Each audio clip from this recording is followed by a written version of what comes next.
Northwest, including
Our book today is The Edge of Anarchy by Jack Kelly, subtitled The Railroad Barons, the Gilded Age, and the Greatest Labor Uprising in America. This is from Chapter 2. On Friday, June 9th, 1893, a month after the opening of the Great Fair in Chicago, George Pullman and his friend the mustachioed retailer Marshall Field sat down to dinner with 200 men in the ballroom of the Aberdeen Hotel in St. Paul, Minnesota. At the head of the room, a model train fashioned from flowers stretched across a table. The tracks, wheels, and cowcatcher glistened with tinfoil. A newspaper reporter referred to the assembled guests as the big guns of the West. Railroad tycoons, governors, bankers, the tireless strivers of industrial America. In addition to Pullman and Field, they included grocery wholesaler Franklin McVee, flour miller Charles Pillsbury, South Dakota Senator Richard Pettigrew, and many prominent railroad men, including John Egan, who had held high positions with the Canadian Pacific and the St. Paul, Minneapolis, and Manitoba lines. The men had come to celebrate the official opening of the Great Northern Railway, whose main line began in St. Paul and now ran all the way to Puget Sound in Washington. Local merchants were confident that the road would make their city a hub for the immense resources of the Northwest, including wheat, lumber, cattle, apples, copper, and iron ore. They had come to honor one of their own, a big-shouldered, one-eyed man with a full beard and a shaggy fringe of graying hair around his balding scalp. He was the proprietor of the Great Northern, the man known as the Empire Builder, James Jerome Hill. After a meal served by liveried waiters, a toastmaster predicted that future scholars reviewing the progress of humanity from the peak of the 21st century would stand in awe when they contemplated the 1890s, this wonderful age of iron and electricity. Big Jim Hill then rose to assure his guests that the present era was as promising as any time in the past 10 years. Thunderous applause and the waving of 200 handkerchiefs signaled the big gun's approval. In fact, Hill had completed his railroad in the midst of an economic crisis of bewildering proportions. One of his main Wall Street backers, J. Kennedy Todd, was too busy coping with the economic catastrophe to attend. A colleague reported to Hill that Todd has been peeing down his leg for the last month. Businessmen and speculators across the country had reason for high anxiety. 4 days after the Great Fair opened in Chicago, the bottom had dropped out of the U.S. economy. One of the first affected was Stephen Van Cullen White, Wall Street's most daring speculator. Known as Deacon White for his somber dress, he had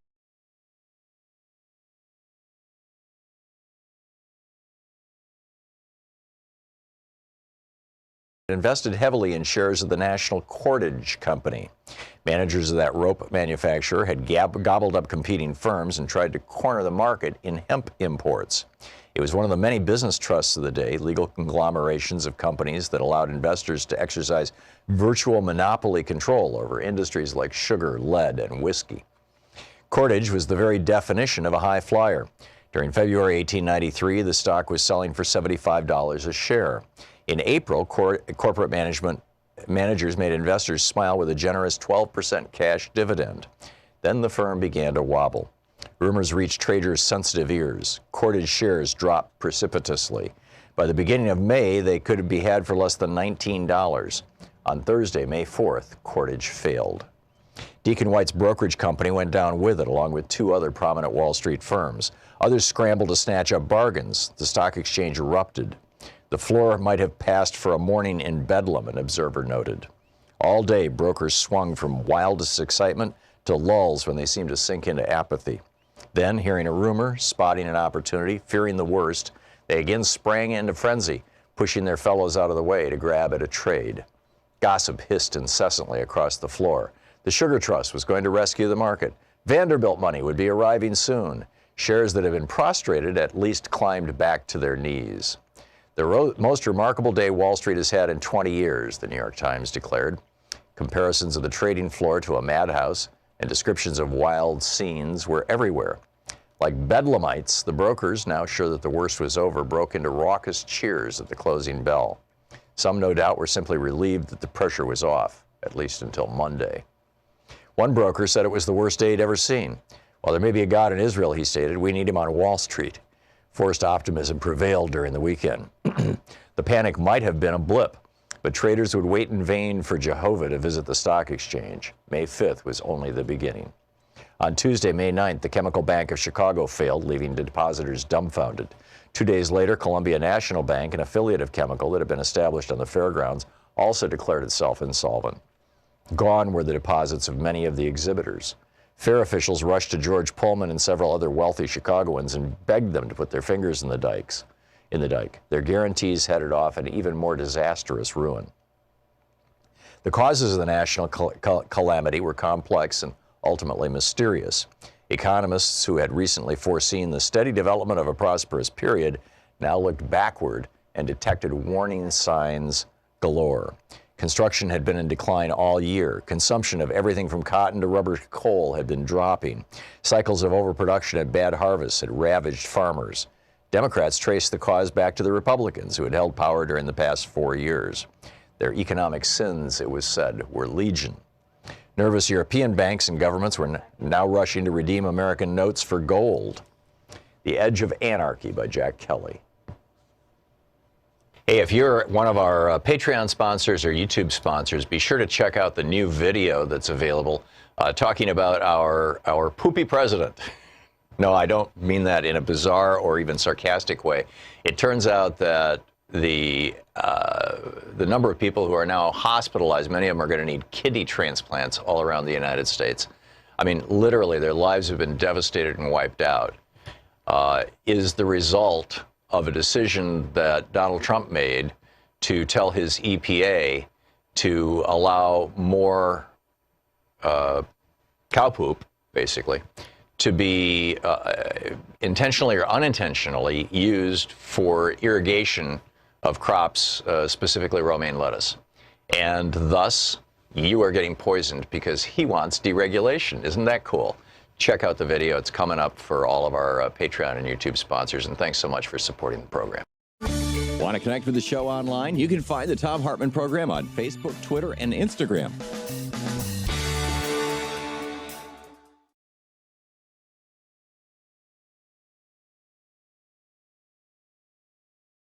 Lovers of democracy, truth, and justice, believers in peace, freedom, and the American way. Thom Hartmann here with you. A lot in the news right now. Breaking news that the Inspector General of ICE has just basically revealed, as it were, that many more children were separated from their families, perhaps thousands, than we knew of or know of. This is mind-boggling. And, you know, Trump's shakedown, great meme, I grabbed it off a post over at Democratic Underground. Instead of calling this a shutdown, we should call it a shakedown, because that's what it is. And, you know, it rolls on. So, and now we've got conservatives coming out and saying what I've been saying all along they really want to do is use this, and this is the libertarian billionaires' agenda, is using the shakedown, the shutdown, the government shutdown, as proof that we don't need government. All we need is to have oligarchs run our country. Now, you know, France is sort of coming to terms with, in some ways, kind of a similar problem. That is, you know, the rule of the oligarchs via neoliberalism. And they're having a real struggle with this around the whole yellow vest movement. On the line with us is Cole Stangler, the Paris-based journalist and contributor to The Nation and Jacobin, among others. ColeStangler.com is his website. You can tweet him at Cole Stangler, S-T-A-N-G-L-E-R. Cole, welcome back to the program. Thanks so much for having me. Thanks for joining us. So I understand that on Monday, President Macron of France wrote a 2,300-word letter that was published in all the French newspapers. Marine Le Pen went out and gave a rant, basically. What's going on over there? You know, everybody's trying to say the yellow vest people are on my side, and it's not making all that much sense to me. What's happening?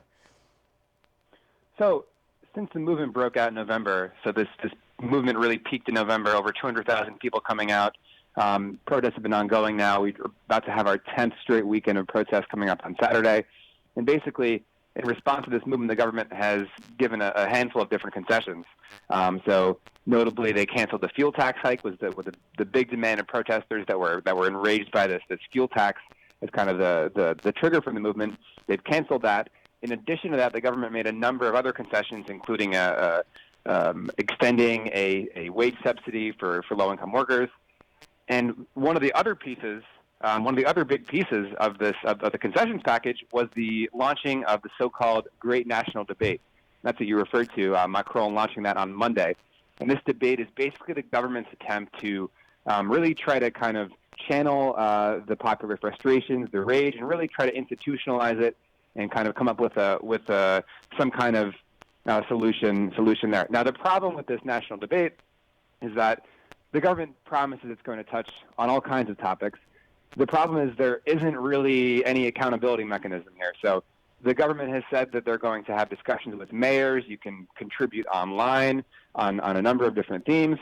And at the end of the day, what's unclear is really what this is going to turn into. So this is going to go on for the next couple of months, but the end result is really unclear. And I should say as well, as part of this debate, there's 4 key themes here the government wants to focus on: the ecological transition, public spending and taxes, what they call public services, and then the final question, which is I think the most controversial, we can maybe get into that, is what they call democracy and citizenship. And Macron, in that letter, kicking off this debate again on Monday, when he talked about democracy and citizenship, he floated the question of immigration, which, if you've been following the Yellow Vest movement, has very little to do with immigration. This is about people's economic suffering. This is about tax injustice, and this is about, as you put it, rebellion really against the kind of neoliberal vision that Emmanuel Macron represents. So how are the French people responding to Macron? And I mean, if you look back over history, I mean, literally, like back to the 1870s in the United States, what you find is that every time there was a massive effort at deregulation, as happened in the 1870s through the 1890s here, it led right to the, for example, the Great Crash of 1893, which then led right to a really, to the antitrust movement and to the labor unions, labor movement that really lasted until World War I, I'd say, and then kind of rebooted itself after the Great Crash in 1929 again. Is there a populist uprising happening, and is Macron ignoring it, not getting it, trying to talk past it, or trying to co-opt it? No, there's no question there's a populist uprising here. When Macron first became president, there were a lot of parallels being made to Margaret Thatcher in the UK. And when Macron had his very unpopular labor reforms that actually went through, so first, labor law reform, basically making it easier for bosses to lay off workers. Secondly, going after road worker unions in particular, those 2 reforms really crushed the labor movement. And you started to have people drawing these parallels to Margaret Thatcher, and I think Ronald Reagan in France. and Reagan as well, obviously with the PACO strike in the early 80s. What we've seen right now in France is that the resistance is strong enough, and that Macron is not going to be able to get his policies through. I mean, as unpopular as they are today, when you look back at the real legacy of Reagan and Thatcher in the U.S. and the U.K., when they were governing, they did have a non-negligible amount of public support, a real base. The difference with France is that Macron doesn't really have that base. If you look at his approval ratings right now, they're under 30%. I know we talk a lot about Trump being unpopular. I mean, Macron is under 30% approval rating. So it's an incredibly unpopular presidency. His party's very unpopular. And what we've seen, with the Yellow Vest movement is them really reluctantly making these concessions. And now this attempt at this great national debate, which already is polling very low. What I think is remarkable about the Yellow Vest movement is, in spite of now coming up on the 10th week of protest, you still have broad public support. And to be clear as well, it's not entirely obvious what people are continuing to protest. When they're coming out in the streets, we had 50,000 coming out last Saturday, which was an increase over the holidays.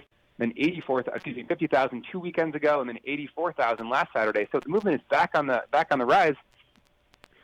It's unclear exactly what people are even protesting, but there is support for this desire to continue going out on the street and showing your opposition to the government.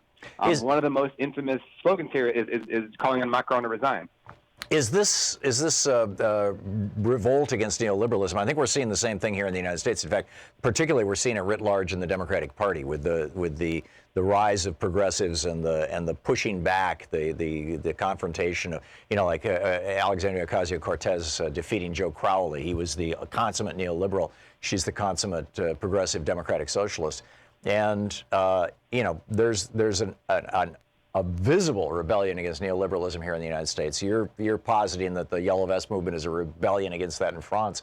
What about the rest of Europe and the rest of the world, for that matter? What are you seeing? Well, I think before that, just to hone in again on France for a second, which is interesting. You talked about what's going on in the Democratic Party in the U.S., and right now we're seeing that revolt really taking the form of this kind of left flank of the Democratic Party being emboldened. Ocasio-Cortez, Rashida Tlaib, and others in Congress. Bernie Sanders, obviously, as well, as an independent. The thing about France is, in some ways, there's a stronger kind of opposition to Macron and against this kind of world vision. On the other hand, the political expression of that is much more unclear, which is to say there's not a political party that clearly embodies the Yellow Vest movement. There's a kind of mix of some of the protesters are kind of more drawn to right-wing kind of sovereigntist ideas about protecting the French nation against the EU. You have others that are more clearly from a left-wing kind of direction. And if you look at polls right now,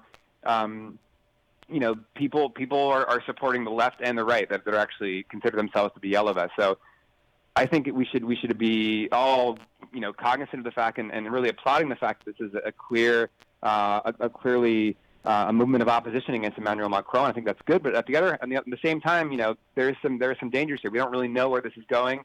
And as you alluded to, Marine Le Pen of the far-right National Front really trying to capitalize on this wave as well. We have the European elections coming up in May, in a few months from now.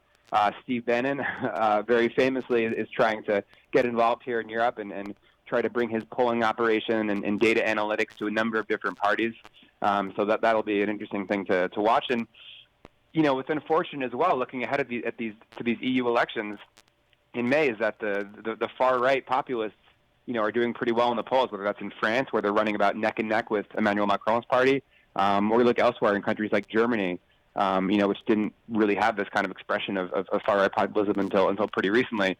So there is something in the air, but it's not all positive. Yeah. it's not all progressive. Oh, and in some cases it's been institutionalized. I mean, look at Viktor Orban's Hungary, or look at Poland. It's or Turkey. And of course the right-wing parties are trying to grab everything they can from this.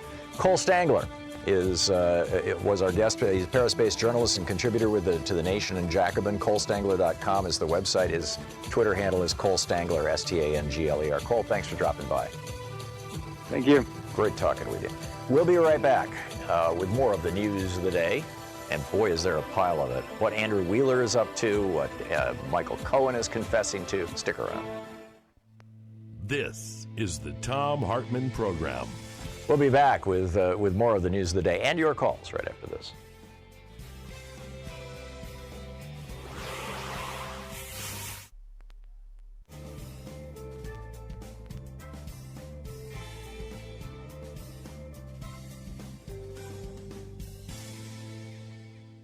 And welcome back, Jesse in Miami. Hey, Jesse, what's on your mind today?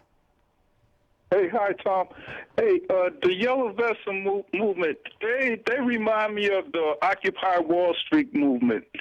And just from hearing your conversation just with your guest there, I just get the feeling the media is just trying to,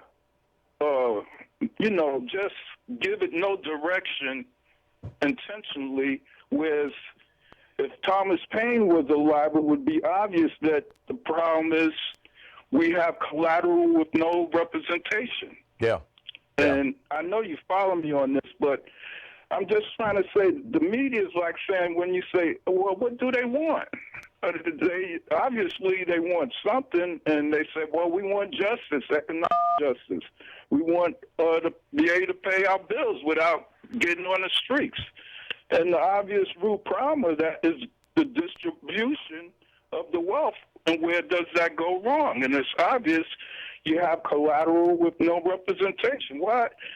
You just don't hear that. All you hear is, what do they want? You follow me on this?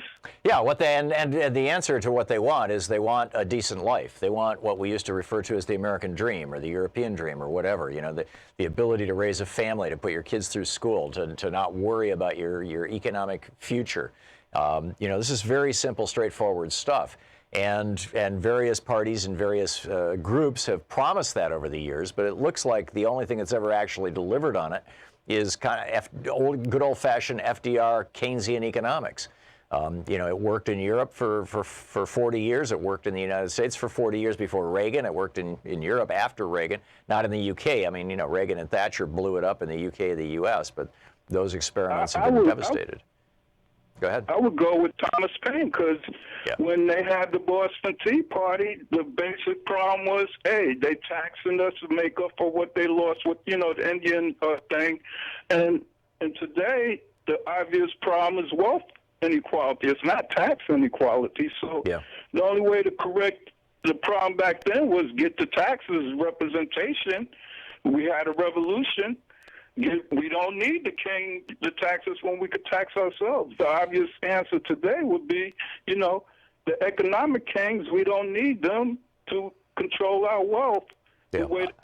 I agree, Jesse, and here's the danger. Every time that you see this, this pulling away from the American people of their, of a middle-class life, essentially, every time that there's a giant crash like there was in 1893, like there was in 1929.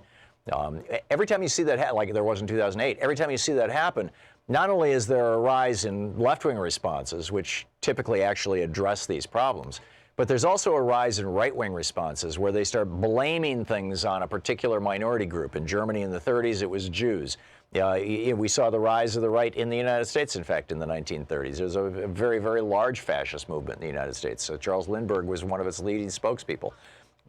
And I think we're seeing that right now in the whole Trump phenomena, is the rise of the hard right. Yeah, hey, I would agree.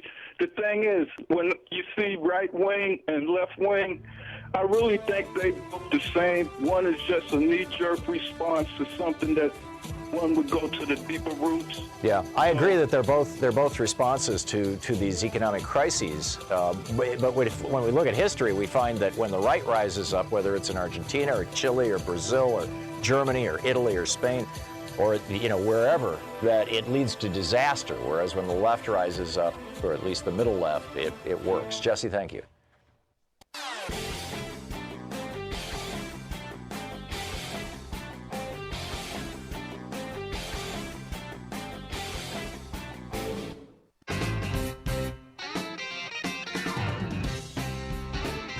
Welcome back. Thom Hartmann here with you, and the "Where's Mitch" meme is rolling along. Sean, this is audio coming out of my computer. This here is Alexandria Ocasio-Cortez in Washington D.C. They're doing this "Where's Mitch" thing, looking high and low for him. Search of Mitch McConnell. He's not in the cloakroom. He's not in the Capitol. He's not in the Russell Building. He's not in the floor of the Senate. And 800,000 people don't have their paychecks. So where's Mitch? So she's got that down. I mean, she has that down.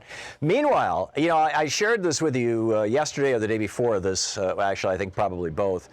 the story that was published in the Daily Caller, where a right-winger, basically just comes right out and says, we don't want anybody coming back to work. This shutdown is just fine with us.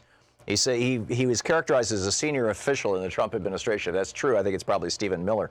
He wrote, "We do not want most employees to return because we're better off, we're working better without them. Now that we're shut down, not only are we identifying and eliminating much of the sabotage and waste, but we're finally working on the president's agenda.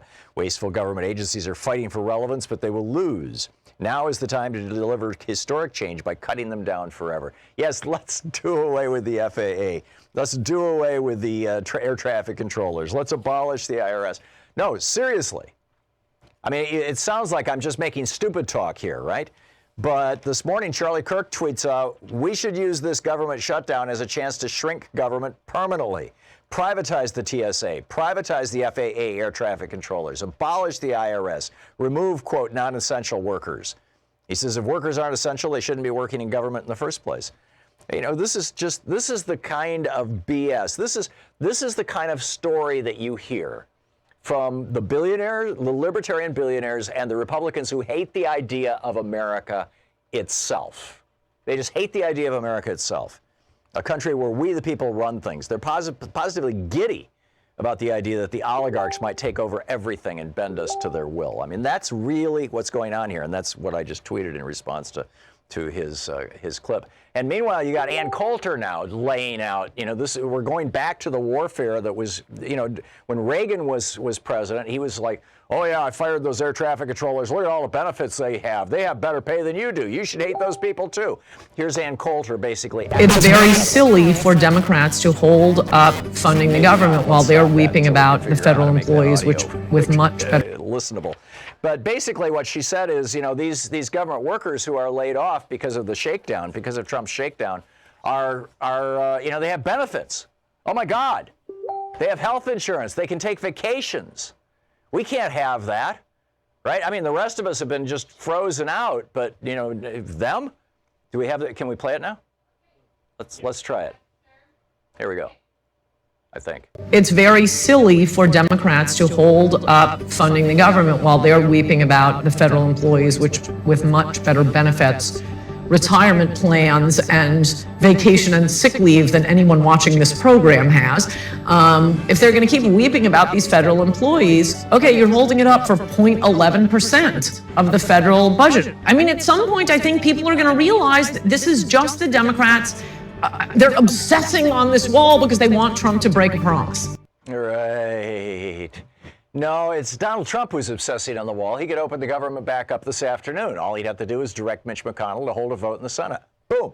You've got your government open back up. But here is, as you just heard, Ann Coulter saying, these federal workers, they have benefits. Oh my God, you should envy them. You should hate them. How dare they, on your tax dollar, actually have a decent job? We can't have that. And of course, the privatize everything. You go back with Charlie Kirk's logic here: privatize the TSA, privatize the FAA, abolish the IRS. Well, who benefits when you do that? Is it the average working person? No. It's the billionaires. If air travel becomes more dangerous, well, they don't care. They're flying in their private jets. If I guarantee you the Koch brothers do not go through airport security. They've never interacted or rarely interact with a TSA officer. And the same is true of probably all the billionaires and multimillionaires in the United States. What they want is a country, a government, an economy, a society that is not run by we the people, but is run by the billionaires. It's run by the oligarchs. And that means that they've got to push government out of the way. This is the process that Ronald Reagan initiated, that he started in 1981. Take down government. This is the process that Steve Bannon bragged about 2 years ago when he said that the principal goal of the Trump administration would be to dismantle the administrative state. What's the administrative state? Oh, it's like the EPA. They tell the Koch brothers refineries, you can't pollute like that. Or they tell the coal companies, you can't dump your poison in the rivers. We can't have that. That's the administrative state. Well, Trump is taking it apart right now. The EPA is not doing inspections. The USDA is not doing inspections. The FDA is not doing their work. And, how long is it going to be before we see a serious outbreak of foodborne disease, or before some more phony drugs made in China show up in our pharmaceutical supply? I mean, this is the dream of these neo-libertarian so-called Republicans, well, Republicans, I guess, is the destruction of the government of the United States of America, replacing it with an autocracy, with a government where the head of the government is himself a billionaire, and he works hand in glove with other billionaires to run the affairs of state. This is what you have in other autocratic countries, and this is what Trump is bringing to America. You're listening to the Thom Hartmann Program. Call 202-808-9925. So where's Mitch? Mitch is playing along with the game. That's the simple answer. Turn it all over to the autocrats, the oligarchs.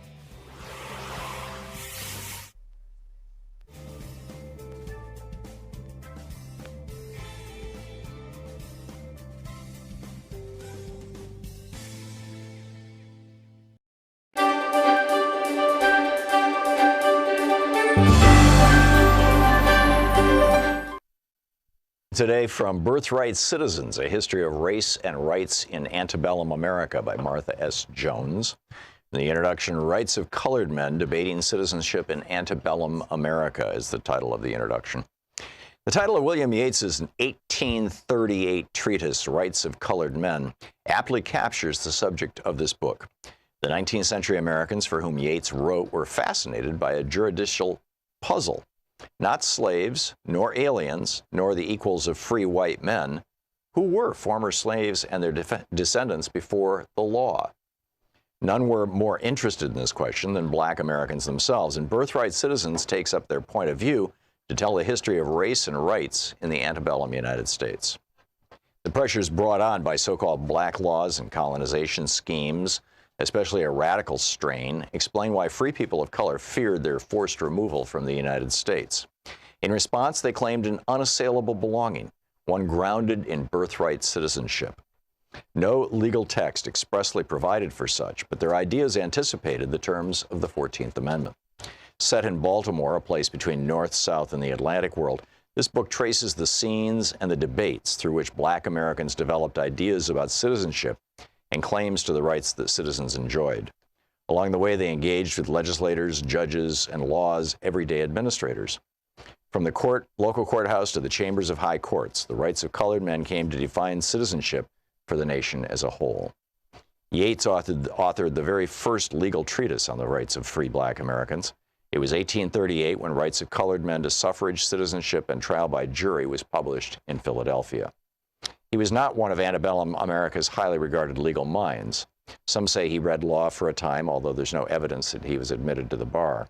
Instead, Yates's career began with a short-lived stint as a newspaper publisher in his hometown of Troy, New York. His bona fides on the subject of race and citizenship were best established during his years as an agent for the American Anti-Slavery Society. While many abolitionists maintained a self-conscious distance from free black communities, Yates centered his work there. The opposition of free people, the oppression of free people of color was a companion to slavery in Yates's view, with anti-slavery work necessarily extending into questions of free people's status. Penning Rights of Colored Men was the pinnacle of this mission. Yates placed a powerful instrument of authority in the hands of free African Americans and their allies.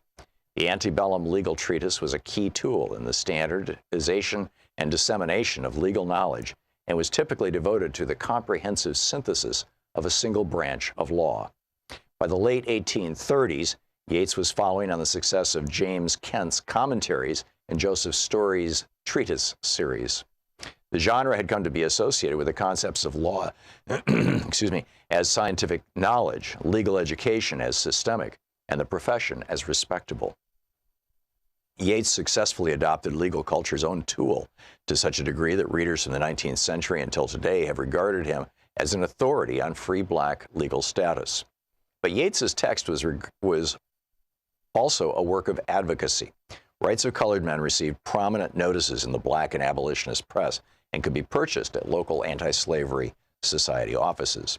As a result, the work served as a probing legal treatise that fueled activist arguments. Yates provides a window into the position that some activists, black and white, took on race and citizenship in the end of the 1830s. Law was an instrument of change, and Yeats forthrightly explained his objective: to undermine prejudice against color.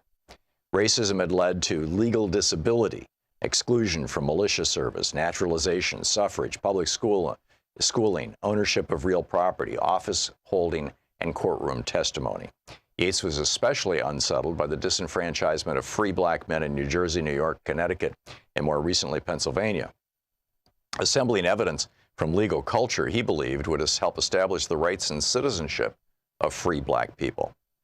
Yeats began with a story of the nation's origin. The establishment of the United States, he said, had been at the outset a revolutionary, Republican, and an enlightened undertaking that was untainted by racism or distinctions among and between races. This had been possible in the wake of the American Revolution because the founding generation knew firsthand the contributions black people had made to independence through military service and through labor.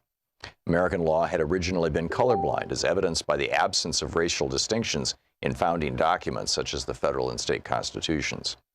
Change came in the early 19th century at the fault line between generations. A forgetting occurred, Yeats posited. Lawmakers of the early republic did not know how black people had contributed to the nation's founding, and hence were entitled to the privileges and immunities of citizens. In this sense, Yeats's aim was partly to restore that past to the nation's political and legal memory. To achieve this, he compiled a history of lawmakers and their deliberations, in which he found the development of anti-black prejudice in courts, constitutional conventions, and legislatures. He followed the professional lives of men whose work included roles from low-level administrator to convention delegate and judge. Their ideas about free black people moved with them. Most powerful was Yeats's argument about how law, through suffering from amnesia, could be made right. The book, Birthright Citizens, A History of Race and Rights in Antebellum America. Want to connect with the show online? You can find the Thom Hartmann Program on Facebook, Twitter, and Instagram.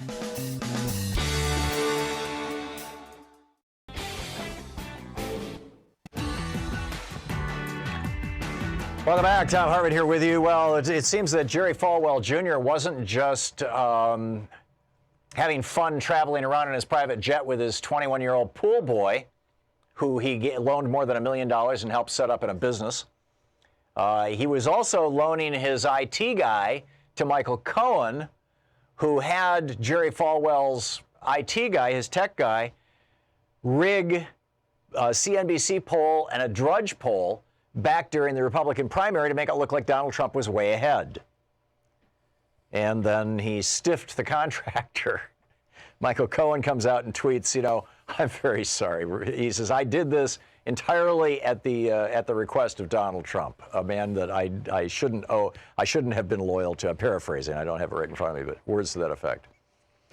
But this is, just what you should expect, I suppose. Also, let me just strongly recommend, if you read Daily Kos, Gabe Ortiz has a new piece that just went up. Government watchdog Trump administration stole thousands more kids at the border than previously reported. This was a breaking story about a half hour ago on the Washington Post. He writes, his children stolen from families at the southern border under the barbaric zero-tolerance policy continue to remain in U.S. custody 175 days past a federal judge's reunification deadline. A government watchdog has found that the Trump administration stole thousands more kids from families than previously known. Just how many were stolen is horrifically unknown. This is just mind-boggling. Brooke Binkowski, a reporter with CNN. Where are these children now? How many have been drugged, raped, beaten, killed? Where is the oversight? Where is the accountability? Gabe Ortiz, this is a crime against humanity, a disaster of historic proportion that should be the end of any presidency. But under Donald Trump, it seems to be just business as usual. This is, and Kirstjen Nielsen still has her job. I mean, it's just mind-boggling. Jared in Downington, Pennsylvania. Hey, Jared, what's on your mind today? All that news you just said is just so difficult for me to even keep track of the news anymore under this.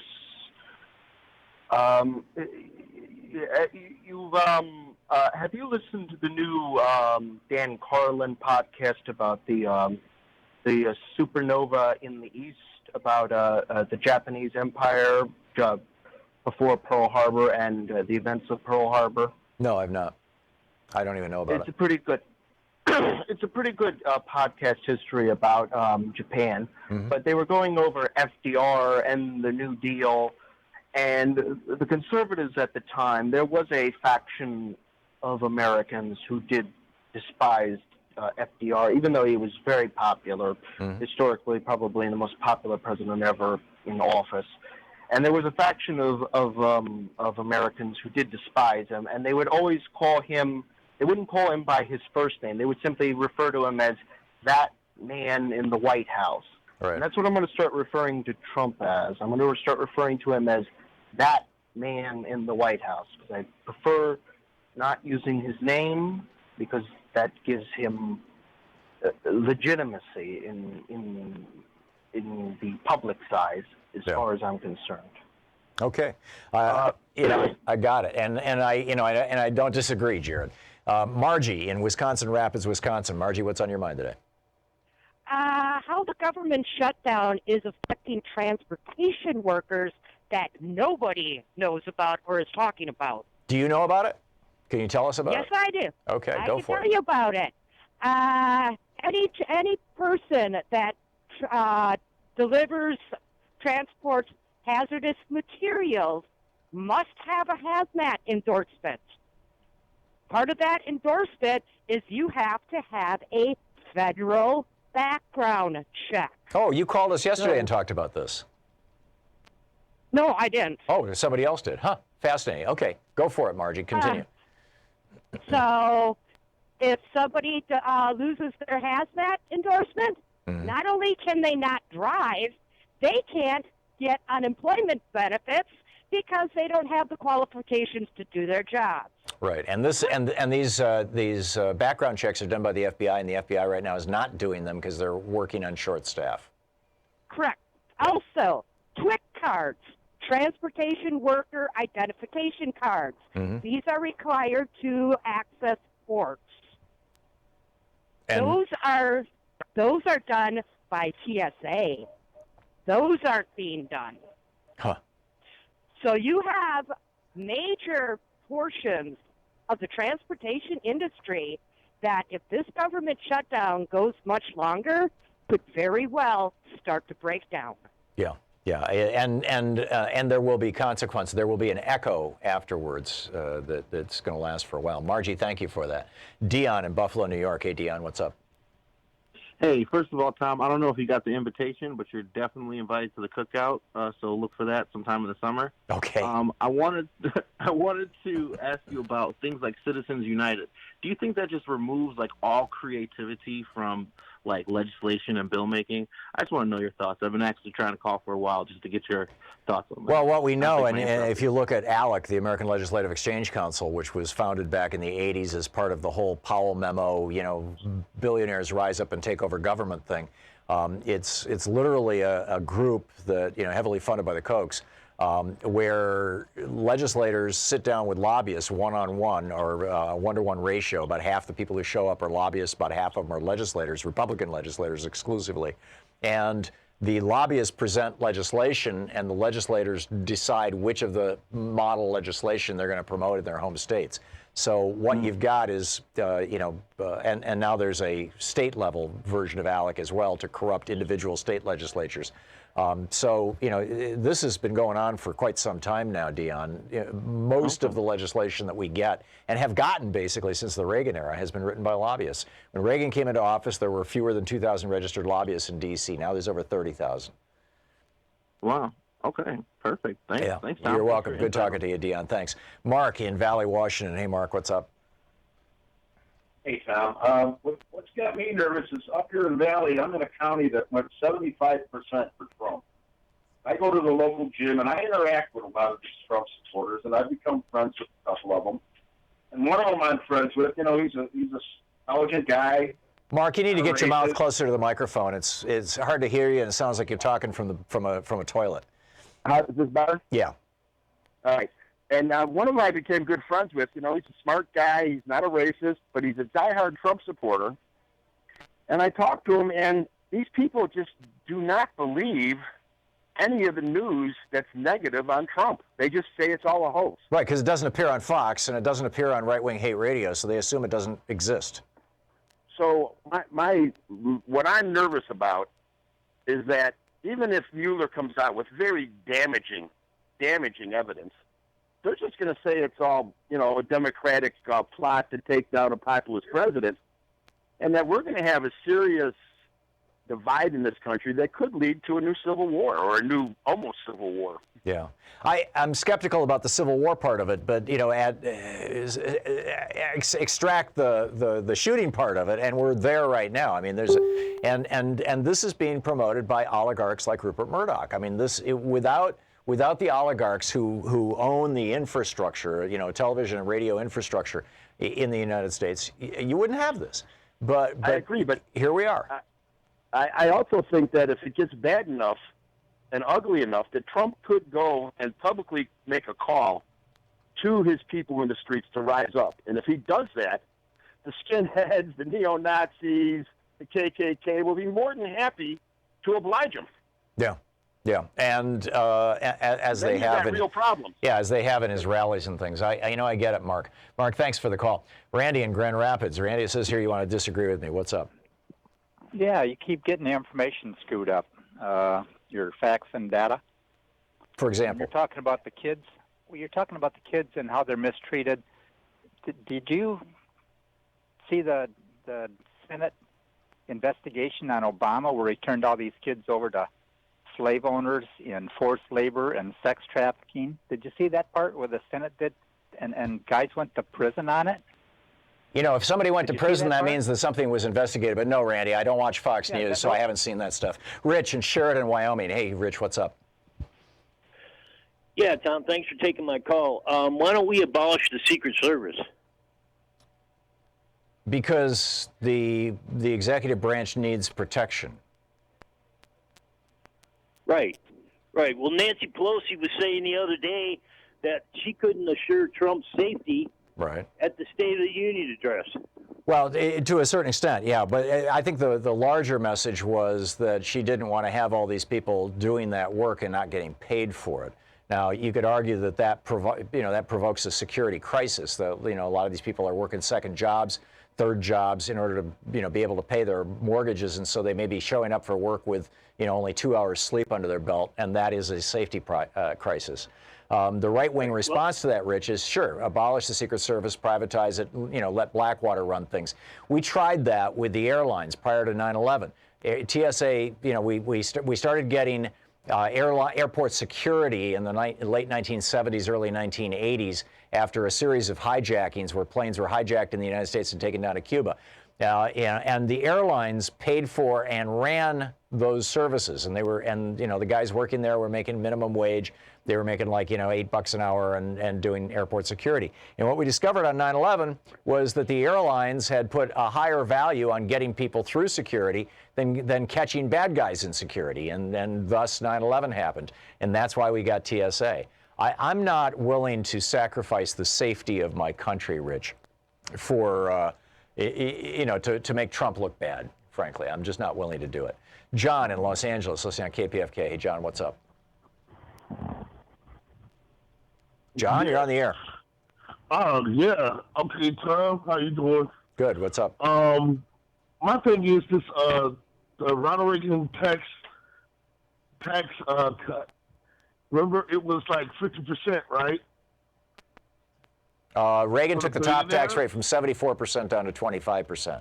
That's more than 50%. Oh, okay. Well, okay. My disagreement is like if I developed a business and I used no subsidies from the government, and my business grew, and I wound up being a billionaire. Now, I have no problems John, it's not personally- possible to start a business without subsidies from the government. When you incorporate, the government is giving you a subsidy by saying that you can have a limitation of liability.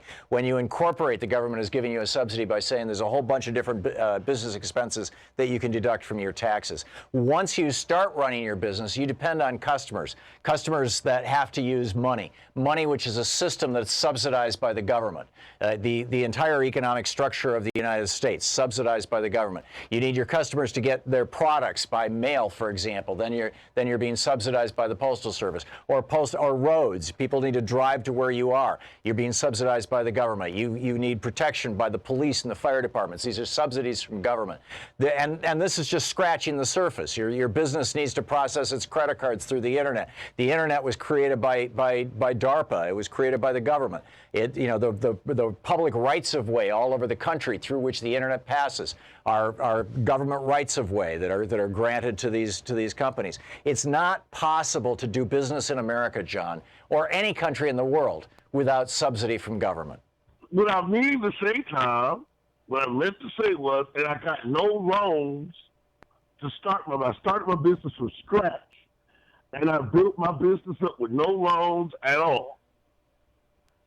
And I wound up being a billionaire. I would have no problem paying my fair share of taxes if my fair share of taxes would be a fair 50%. At 50%, I would pay that as a billionaire. Okay, good. I would pay that, but I mean, higher than that, that's case higher than that. Well, the higher than that part, John, and I encourage you to look into this. Look at the top tax rate, just the top tax rate in the United States and around the world during periods of stability and periods of instability. And what you find is that economies are stable when the top tax rate is over 50%. Because it works against inequality. It creates a more equal society. When top tax rates are below 50%, you have very unstable economies. You're listening to Thom Hartmann. Visit thomhartmann.com for audio and video archives. Back with more of the news of the day and your calls right after this. It's 48 minutes past the hour.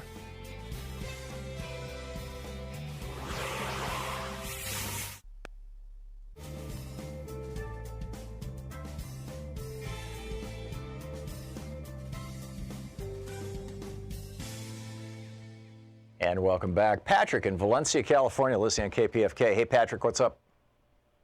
Hey, Tom, this is Patrick. I really believe I'm a Democrat, and I really believe that this is a losing hand because of the optics. Because number one, the Republicans want to weaken the federal government, and if this goes on long enough, they're going to have their way. Number two. Well, wait a minute, Patrick. Yes, I don't disagree in the abstract, but every previous shutdown was resolved before it became obvious to everybody the kind of damage that was being done. Now it's becoming obvious the damage that's being done. And I think that this a little shutdown is just a big stunt. This was Newt Gingrich's thing, and this was Ted Cruz's thing when they shut down the government. And every government shutdown so far, and I think there's been, 8 or 9 of them, since Newt Gingrich first started this stunt in '96. Every single one of them has been provoked by Republicans. And, up until now, they haven't paid a huge political price for it because they haven't done that much damage. They've just been stunts. This time, I think people are waking up and saying, oh, wait a minute. I think this is going to hurt them. Back to you, Patrick. Well, the problem out here is I'm in L.A., and right wing has taken over all the talk show stations. I can barely find. Oh, that happened in the 80s. 90.7, and they spin. They're masters of spin, and that's why I think they're going to spin this their way. And number one, if we gave them the wall, they would prove their incompetence because they would have to. Because you know how Trump wants to pay the lowest wage to workers, and they'd have to go to war with the landowners in Texas. The optics of this would not work in their way if we gave him the wall, in my honest opinion. No, but it would be 2, 3, 4, 5 years from now before any of that stuff started playing out, and it would probably be well out of the sight of the public. The fact of the matter is that if Pelosi had if Trump had simply taken the $1.2 or $1.6 billion for his border security / wall that was included in the bill that passed the Senate unanimously on December 19th and that just passed the House, and that, Mitch McConnell could pass again in the Senate and reopen the government. If he had that money tomorrow, which he could have, it would take, at least a couple of years to get all the plans, the designs, the contracts let out, the competitive bidding, all that kind of stuff. It's going to take some time.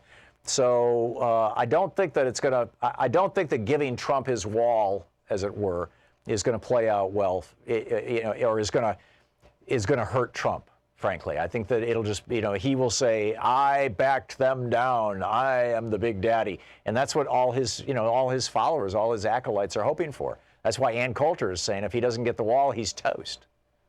Right. Well, I believe if we gave him the $5 billion, his incompetence would not get the wall down, would not get the wall up in his administration. And then Ann Coulter could say, hey, you didn't get the wall up. He would still claim victory. He was given $1 billion for border security last year. He's only spent 6% of it. Yeah. Well, like I say, what worries me is the spin power on the right wing on the radio here. Well, that's happening no matter what. That has been happening since Rush Limbaugh went on the air in 1987 or 88, and you're not going to stop that. It's going to keep on rolling along.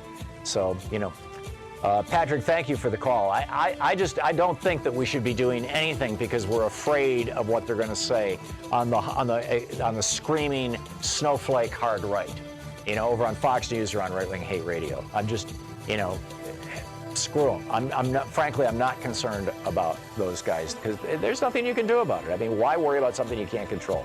We'll be right back.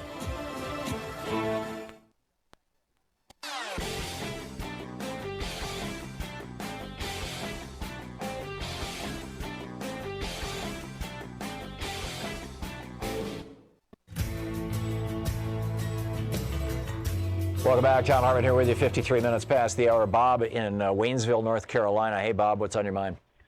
Hey, Tom, thank you for your 3 hours daily, man. I appreciate you so much. I want to share a quick VA story with you. I went to the Veterans Hospital yesterday, and walking through the parking lot, I was just stunned at how many Trump stickers are on the cars. Mm-hmm. One even said Christians for Trump. I walk into the VA, and I'm 65, but I'm very healthy, and I feel guilty sometimes going in there. These are all old, crippled, mutilated, mentally just damaged people. And, they can barely afford dollar store clothes. And they're all supporting this man. And our representative here in Western North Carolina is the biggest, yappiest lapdog to Trump, Mark Meadows. Mm-hmm. Yeah, he's head of the so-called Freedom Caucus. Yes, and he just co-sponsored a bill to close down the Asheville Veterans Hospital, one of the better hospitals in the country, highly rated. And these people aren't getting tax breaks. They're barely alive, barely living. They can't work. But they watch Fox News, Bob. They're so impressed that Fox News was not on the TVs in the waiting rooms. Well, and here's one quick thing, Tom. I can't get in to get my upper GI until April. I've got severe esophageal damage from stress and worry and everything else. Can't get in until April. Well, the VA, because of President Obama, is going to allow me to have a middle person, a sponsor, find me an opportunity in private health care over here to get this sooner, and the VA will pay for it. That is what the kind of things that Obama's done, and they hate him. Yeah, no, and by the way, that's not a good program either. That program is not something that Obama did. It's something that the Republicans did. That is a program that, well, actually, maybe Obama played a role in it. The idea was in extreme rural areas where the nearest VA hospital is 500 miles away, people should be able to go to a local doctor. Veterans. That makes sense. But what is the way that the Trump administration is administering this right now, and probably one of the reasons why Mark Meadows would say, fine, let's shut down the VA hospital, is they're using it as an excuse, just like they do charter schools, as an excuse to drain money out of the government-funded system and move that money into the private, for-profit, some billionaire is going to make a fortune off this system. And that's happening in the VA, too. Bob, thanks for the call. Sherry in Ashburn, Virginia. Hey, Sherry, what's up? Sherry? Breath of fresh air. I just found you. Oh, thank you. Never saw your program, and I just found it, and I appreciate it. And Well, thank you. We have a minute until we're going to hit a break. What did you call about, Sherry? Well, I just, I just really am upset because it's clear that Trump doesn't care about our security, our health care, our safety, religious freedom, and that this is all just a part of dismantling the government and trying to, like as you said just earlier about, having an oligarchy. And I wonder if you know who runs MSNBC, who owns MSNBC, who owns CNN. MSNBC is owned by Comcast. It's by but who owns Comcast then? Because it was started by a wealthy right-wing family in Florida, but I think that they're publicly traded now, so they're okay. Because they keep saying the same thing. It's not about the friggin' wall. It's not about the shutdown. It's about dismantling us, and nobody seems to be talking about that on. No, there are certain truths that are not allowed to be spoken on corporate television. That the Republicans are in the pocket of the billionaires. That the oligarchy is their goal. The destruction of what we call America. That they're fundamentally anti-American. And the reason why is because they need to have Republican guests for their programming. Meet the Nation, Face the Nation, Meet the Press. These shows wouldn't even, be able to continue if they couldn't get Republicans on. So they never offend them. Sherry, thanks for the call. You're listening to Thom Hartmann.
Hey, if you're one of our Patreon sponsors or YouTube sponsors, be sure to check out the new video that's available talking about our poopy president. No, I don't mean that in a bizarre or even sarcastic way. It turns out that the number of people who are now hospitalized, many of them are going to need kidney transplants all around the United States. I mean, literally, their lives have been devastated and wiped out, is the result of a decision that Donald Trump made to tell his EPA to allow more cow poop, basically, to be intentionally or unintentionally used for irrigation of crops, specifically romaine lettuce. And thus, you are getting poisoned because he wants deregulation. Isn't that cool? Check out the video. It's coming up for all of our Patreon and YouTube sponsors. And thanks so much for supporting the program.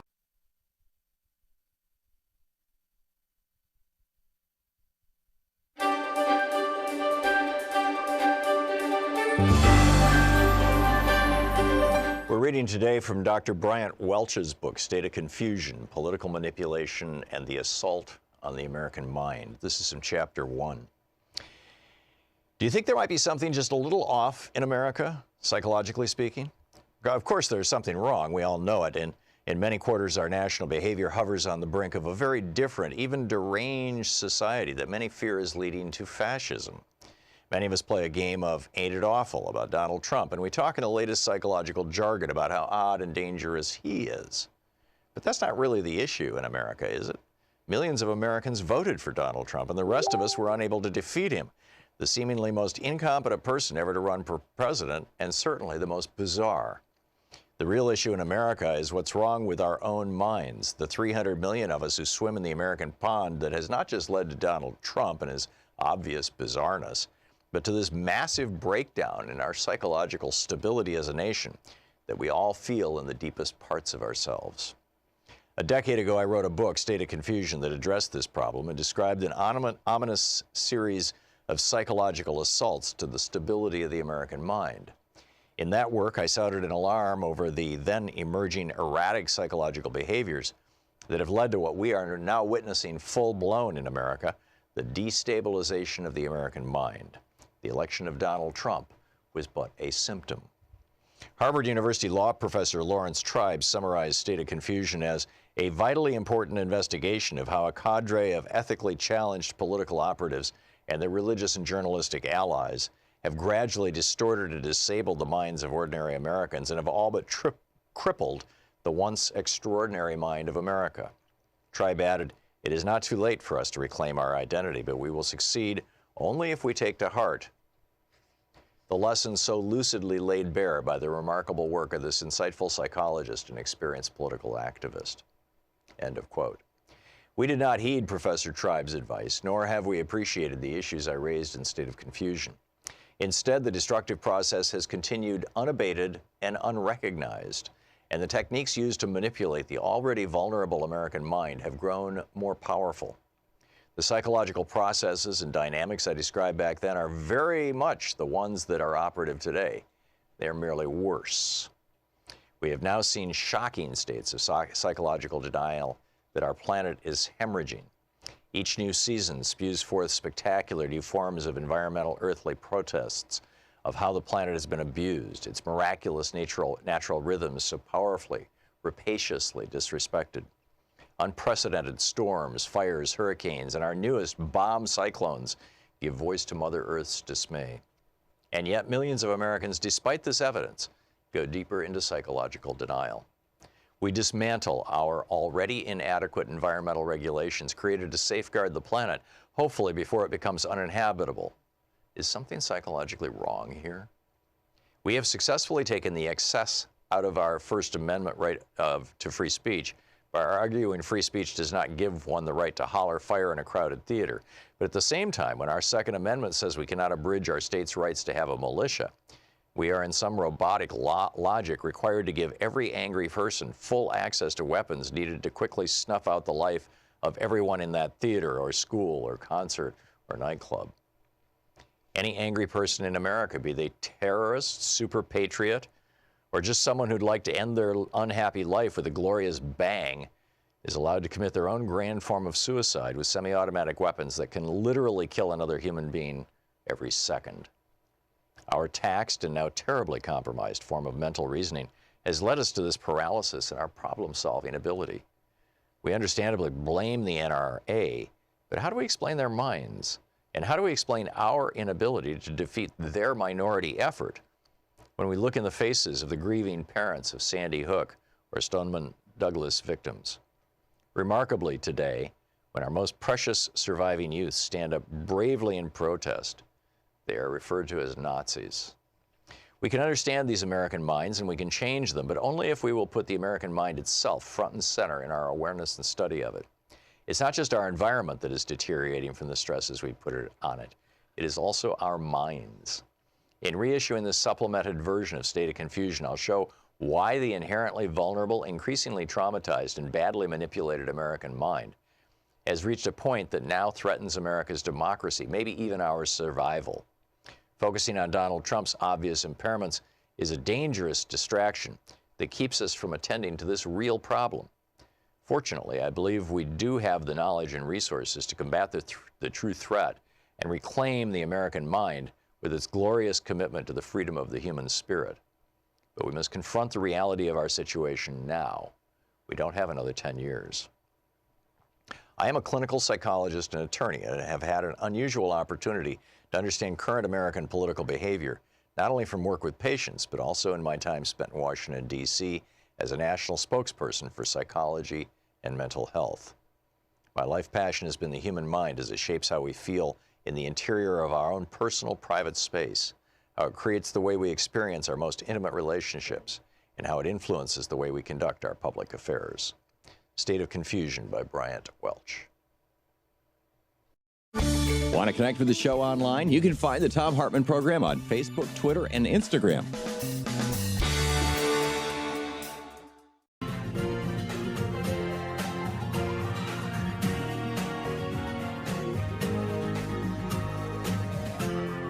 This is the Thom Hartmann Program. Welcome back. Thom Hartmann here with you. And, during the break, my call screen software crashed. Bringing it right back up again here so I can get Professor Wolf back on or on the show. And he's not showing up on the board. So let me open my other software. And there we go. Professor Richard Wolff is on the line with us. He's the economist, co-founder of Democracy at Work, the author most recently of Capitalism's Crisis Deepens, Essays on the Global Economic Meltdown. DemocracyAtWork.info is the website. His Twitter handle is Prof. Wolf with 2 Fs.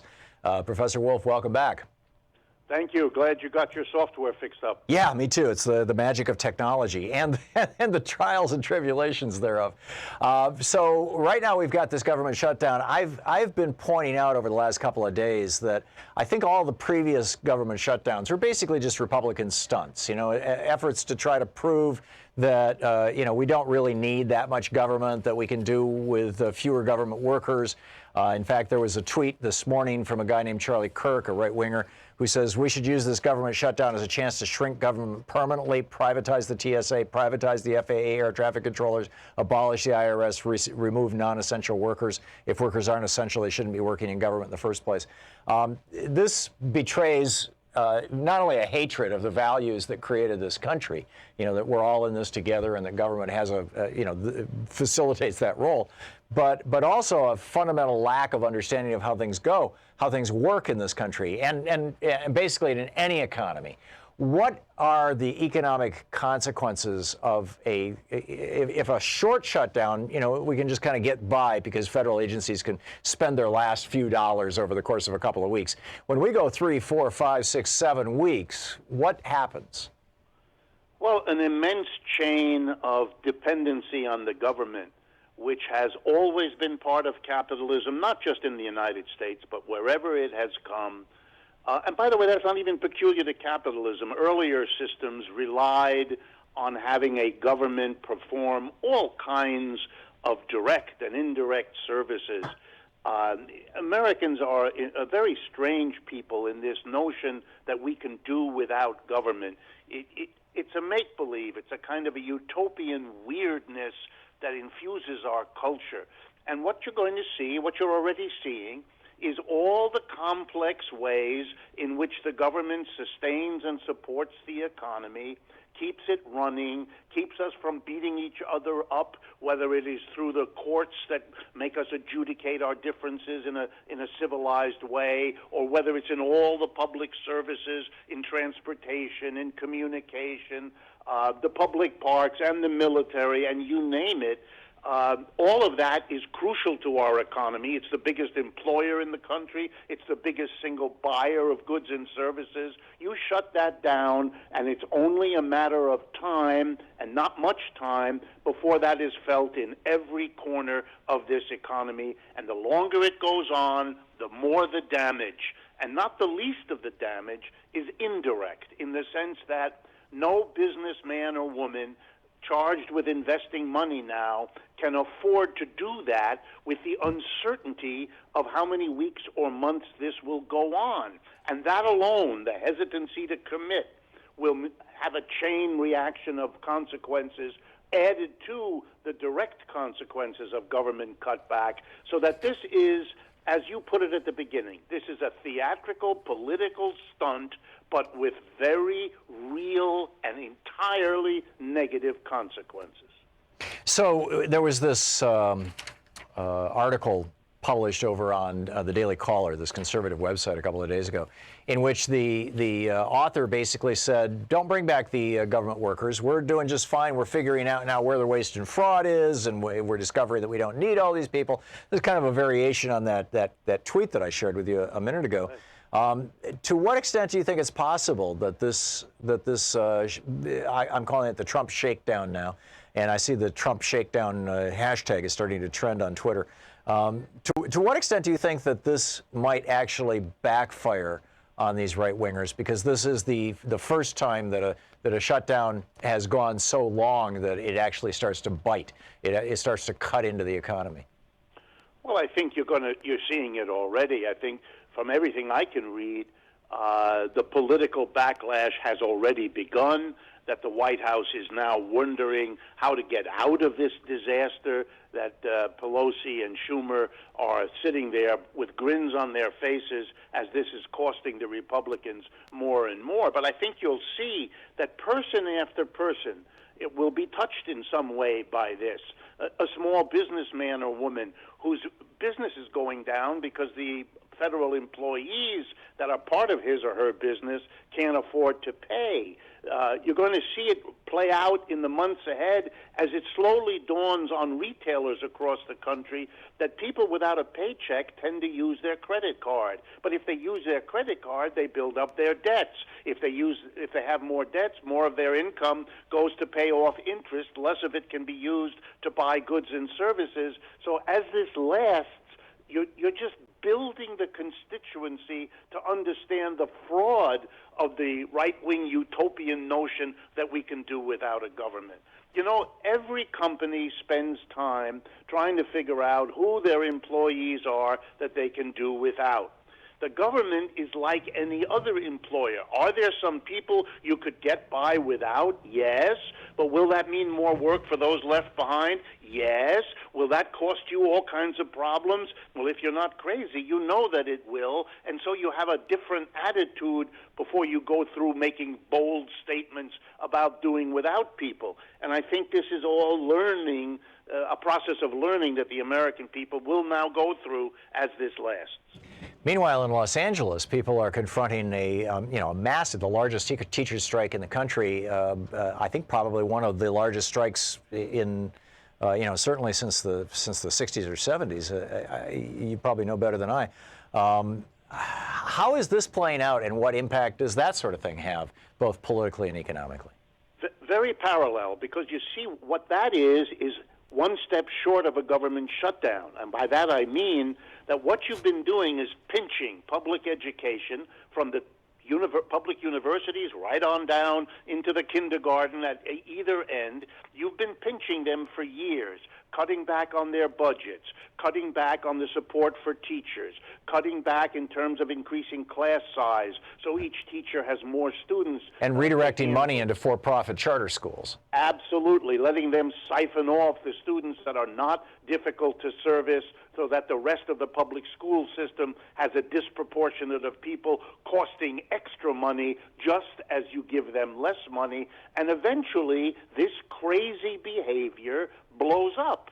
And what you're seeing now is one of the largest school systems in the country, with tens of thousands of people, teachers, going out on strike, having absorbed these cutbacks for a long time. They finally had enough.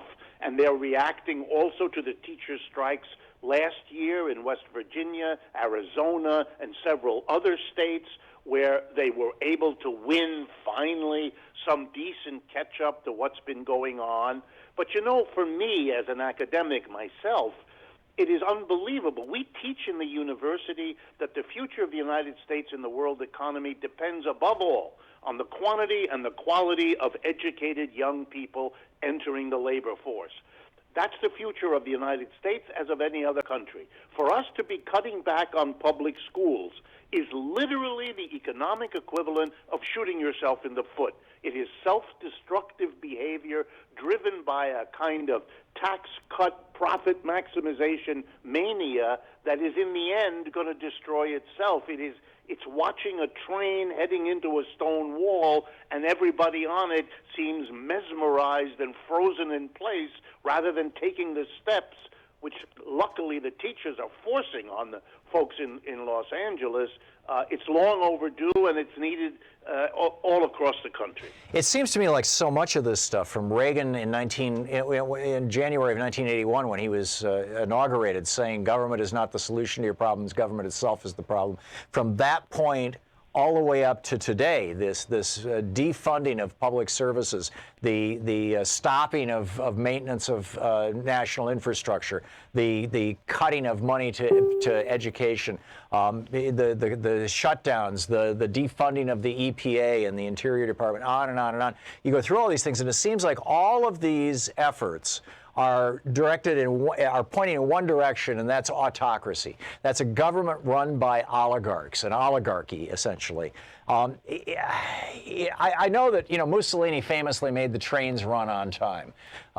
Is there an argument to be made for oligarchy? I mean, you've got, some presumably very, very smart billionaires who have poured hundreds of millions of dollars into creating an oligarchy in the United States, ruled by the rich, replacing small d democracy with the so-called free market, or at least the people who own the free market. Is there any argument to be made for that at all, from the point of view of all the rest of us, or is this purely a power grab by very rich and powerful people?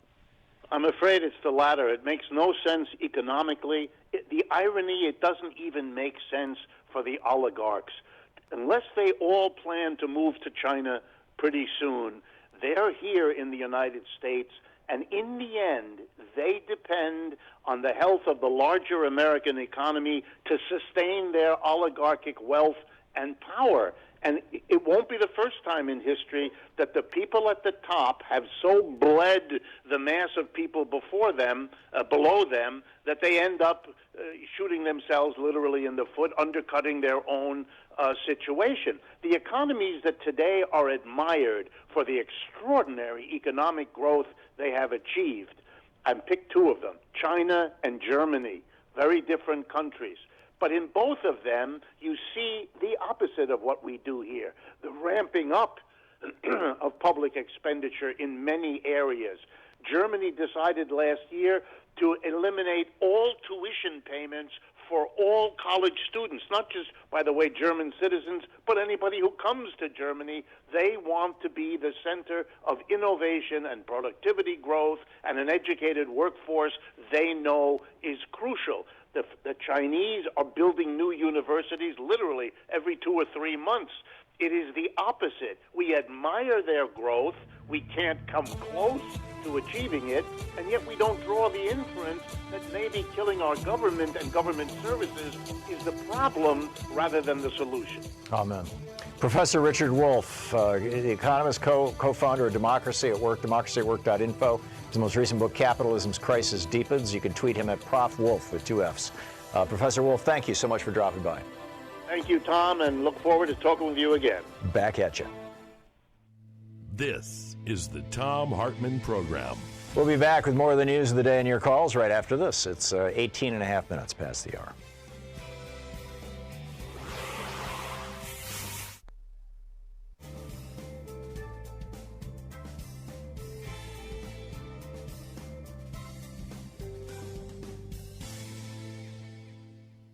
And welcome back. Jim in Toledo, Ohio. Hey, Jim, what's on your mind today? I just got a quick question.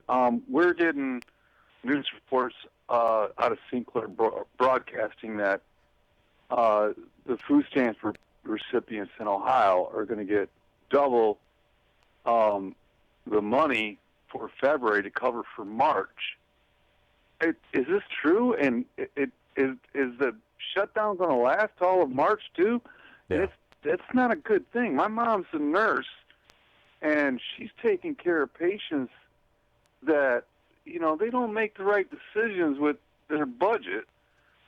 So I barely get by, and I can't get enough food stamps to live on. So yeah, you've got half of America living on a knife's edge. More than half of Americans cannot sustain a $1,000 expense.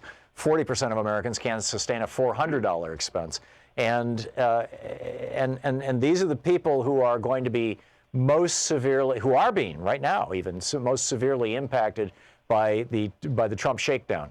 And I have no idea what Sinclair News said, or if it's true, frankly, about food stamps. But it doesn't sound like something that it doesn't sound true. That there just doesn't make sense. Yeah. Well, I think what they're I'm reluctant to even speculate on your interpretation of a newscast that I didn't see. right? But, what I do know is that Congress just passed legislation. I don't think it's been signed by the president. In fact, I'm not sure it's passed the Senate, but it passed the House, that would guarantee that the workers who are not being paid right now get their back pay when the government comes back. That's not going to be the case with contractors, but they may have something like that for food stamps, where if you don't get food stamps in February, you get 2 months worth in March. I just don't know. But Jim, I think that your point that people are living on the edge is really, really well taken. Thanks for the call. Paul in Glenside, Pennsylvania. Hey, Paul, what's up? I wanted to talk about something that's tangential to the government shutdown, but at some point in time, it's going to be directly affected if the Republicans keep doing this on an ongoing basis. Automation. 60 Minutes had a report about artificial intelligence and automated cars and trucks and so on and so forth, that 40% of the jobs that are around today are going to disappear. I was at a training for political campaign managers, and Martin O'Malley was there, the former governor of Maryland, and I brought up that we were in a union hall, and unions made the help facilitate the transition to the 8-hour day, the 5-day work week, from the 6-day, 7-day work week. Right. God knows how many hours a day. We're in that kind of a transition. Normally, when we're in a historic transformation, we're not aware of it because we didn't have a lot of social scientists, we didn't have a lot of educated people, and it's different today. Even I can see it from Bloomberg and from 60 Minutes and talking so, Paul, to people. We just have 10 seconds left. What's your point? We're going to have a lot more problems moving into an autocracy if they don't need 40% of the current workforce today. It's going to be a lot easier for them to shut down the government because they're going to say, hey, operates on artificial intelligence. Don't worry about the air traffic controllers. Yeah, it may well be. And this is a transformation, much like the Industrial Revolution, or like, when the buggy whip manufacturers were freaking out because cars were coming along. But that said, well, we'll see how it plays out. Paul, thank you for the call. We'll be right back.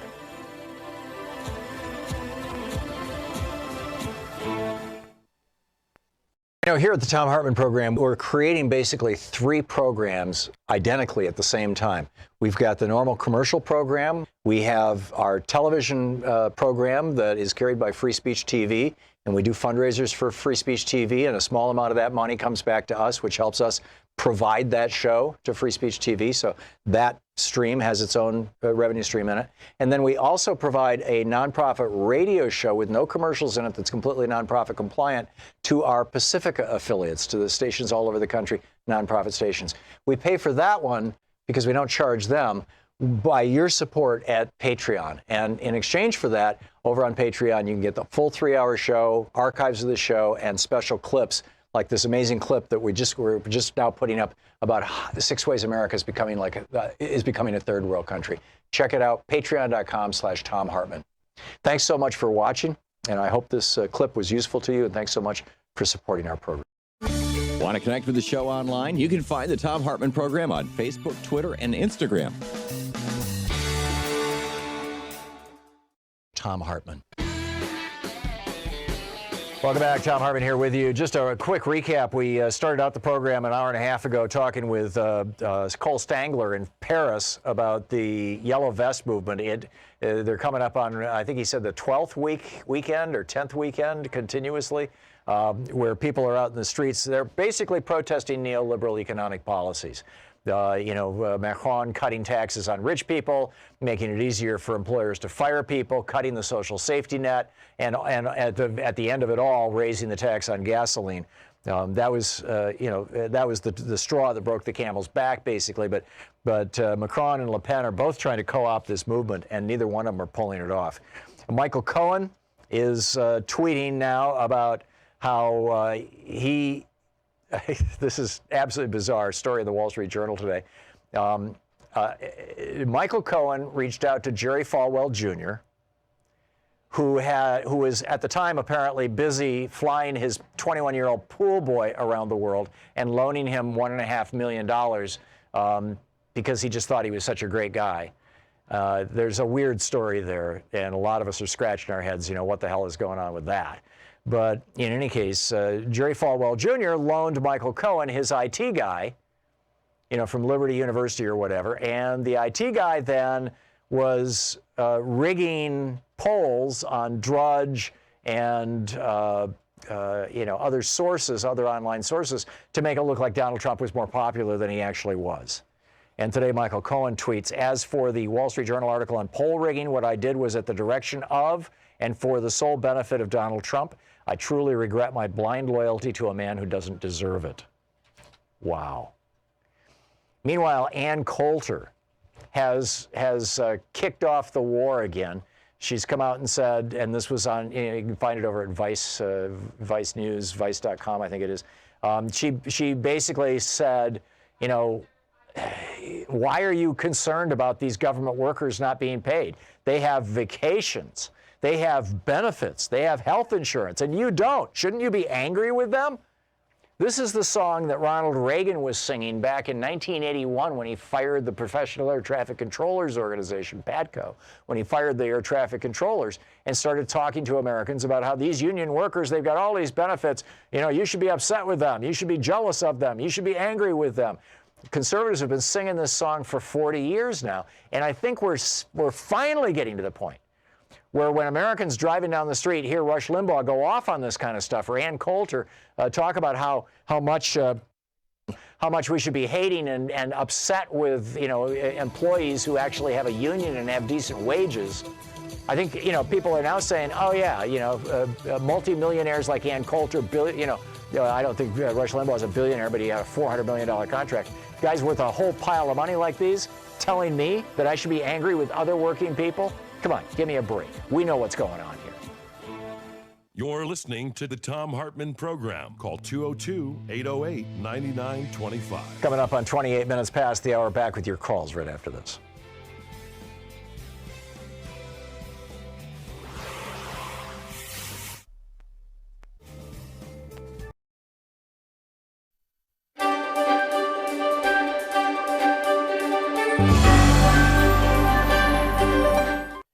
This is, our book today is Playing with Fire, the 1968 Election and the Transformation of American Politics by Lawrence O'Donnell. The first chapter, Seizing the Moment, it starts in 1968. Richard Nixon was in a makeup chair when he met Roger Ailes. Maybe it was the makeup chair that set Ailes off. He was looking at the man who might have been president right now if he had just sat in the makeup chair CBS offered him in Chicago before the first televised presidential debate in American history. Nixon had ignored the network's makeup artist and used a drugstore product called Lazy Shave to cover his heavy 5 o'clock shadow. Nixon once said, I can shave within 30 seconds before I go on television and still have a beard. The day after the debate, the Chicago Daily News ran the headline, Was Nixon sabotaged by TV makeup artists? Richard Daley, the all-powerful Democratic mayor of Chicago, said, my God, they've embalmed him even before he died. Nixon lost the election to John F. Kennedy by 0.2% of the vote, 49.7% to 49.5%. In an election that close, every mistake matters. A mistake like not getting the makeup right was the kind of thing that infuriated Roger Ailes. Now, 7 years later, Ailes was meeting Nixon for the first time in the makeup room of the Mike Douglas show. At age 26, Ailes looked like an assistant, but he was the boss, the executive producer of the show. And Nixon was once again a presidential candidate in what was beginning to look like a crowded field covering the 1968 Republican nomination. Ailes wanted Nixon to be president, and he knew the most powerful force blocking Nixon's path to the White House was television. To win the White House in the 1960s, you had to understand and respect the power of television. Ailes also knew that one of Nixon's potential rivals for the Republican nomination understood everything about television, Ronald Reagan, the former film and TV actor. Ailes wondered what Nixon had learned about TV since the makeup disaster of the 1960 campaign. Sitting in the makeup chair, Nixon offhandedly mentioned to Ailes how silly it felt to try to reach voters by appearing on an afternoon talk show like this one instead of a news show like Meet the Press. The Mike Douglas show is targeted at housewives and usually populated by B-list showbiz celebrities. In response, Ailes instantly rattled off a list of every bad move Nixon had ever made on TV, and it was a long list. Ailes was a teenager when he'd seen some of these things. This was not the way people talked to former Vice President Richard Milhous Nixon. There was none of the deference Nixon had become accustomed to over the decades, and Nixon loved it. Nixon made Ailes an offer he couldn't refuse. Instead of trying to make Mike Douglas America's biggest afternoon TV star, make Richard Nixon America's next president. With Ailes on the media team, the Nixon campaign was ready to make the move from being the worst TV campaign to the best. "We're going to build this whole campaign around television," Nixon told his media team. "You boys just tell me what to do and I'll do it." Roger Ailes' career in Republican politics, which included every day he ran Fox News, turned out to be longer than Richard Nixon's. Ailes became more influential in Republican politics than Nixon ever was. We have reason to wonder who would be president today if Richard Nixon had not provoked Roger Ailes in the Mike Douglas Show makeup room. Such are the seeds that were planted in American politics in the 1968 presidential campaign. "Run, Bobby, Run" is the subhead for the next part of this. Bobby was a natural on television. In 1967, he was the only potential presidential candidate who could charm a TV audience just by being himself. All he needed was his smile. Bobby was the Elvis of American politics, the only politician who didn't need a last name to identify him. But his last name was everything. It was Bobby Kennedy's last name that made every potential candidate fear him. As the field of candidates began to take shape in 1967, every campaign calculation depended on Bobby, even when he showed no signs of wanting to run, even when he told people he wasn't going to run. President Lyndon Baines Johnson feared Bobby to the point of obsession. Johnson thought Bobby was the only one who could do the unthinkable, challenge the incumbent president's grip on the Democratic nomination. Johnson was sure that Bobby was the only Democrat who might dare run against him. He was wrong. Nixon feared Bobby too, as did every Republican planning a campaign. Nixon knew exactly what to fear. He had lost to a Kennedy before. Losing to a Kennedy meant losing to the Kennedy political machine, and it meant losing it to the Kennedy style. A political machine can be beaten by a better political machine, though Nixon had never seen a better political machine than the Kennedys. Kennedy's style was something else. Nixon knew there was nothing Ailes could do for his image that could compete with Kennedy's style.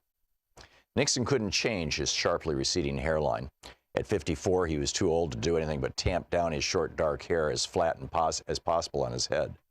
Bobby's hair had grown longer every year of the 1960s. Now at 42, he had the shaggiest hair in the United States Senate. His little brother Ted was the only other senator with a full head of hair. Bobby's hair was beginning to grow over his ears, rock musician length for the Senate then. And everywhere Bobby spoke outside the Senate chamber, he was treated like a rock star. That's what Nixon and Johnson feared most about Bobby, the way the crowds responded to him. They'd never seen anything like it in politics. Nixon and Johnson were both old enough to remember the first time anyone saw fans screaming and swooning for Frank Sinatra in the 1940s, before, during, and after every song Sinatra sang. America saw an even more intense version of that fan reaction when the Beatles landed in the United States in 1964. And now Nixon and Johnson saw a version of it happening to Bobby. Everywhere Bobby went, crowds worked themselves into frenzies. When he spoke, he didn't sound like any senator they'd heard before. His voice wasn't stiff and self-conscious. The book Playing with Fire by Lawrence O'Donnell. You know, here at the Thom Hartmann Program, we're creating basically 3 programs identically at the same time. We've got the normal commercial program. We have our television program that is carried by Free Speech TV, and we do fundraisers for Free Speech TV, and a small amount of that money comes back to us, which helps us provide that show to Free Speech TV. So that stream has its own revenue stream in it.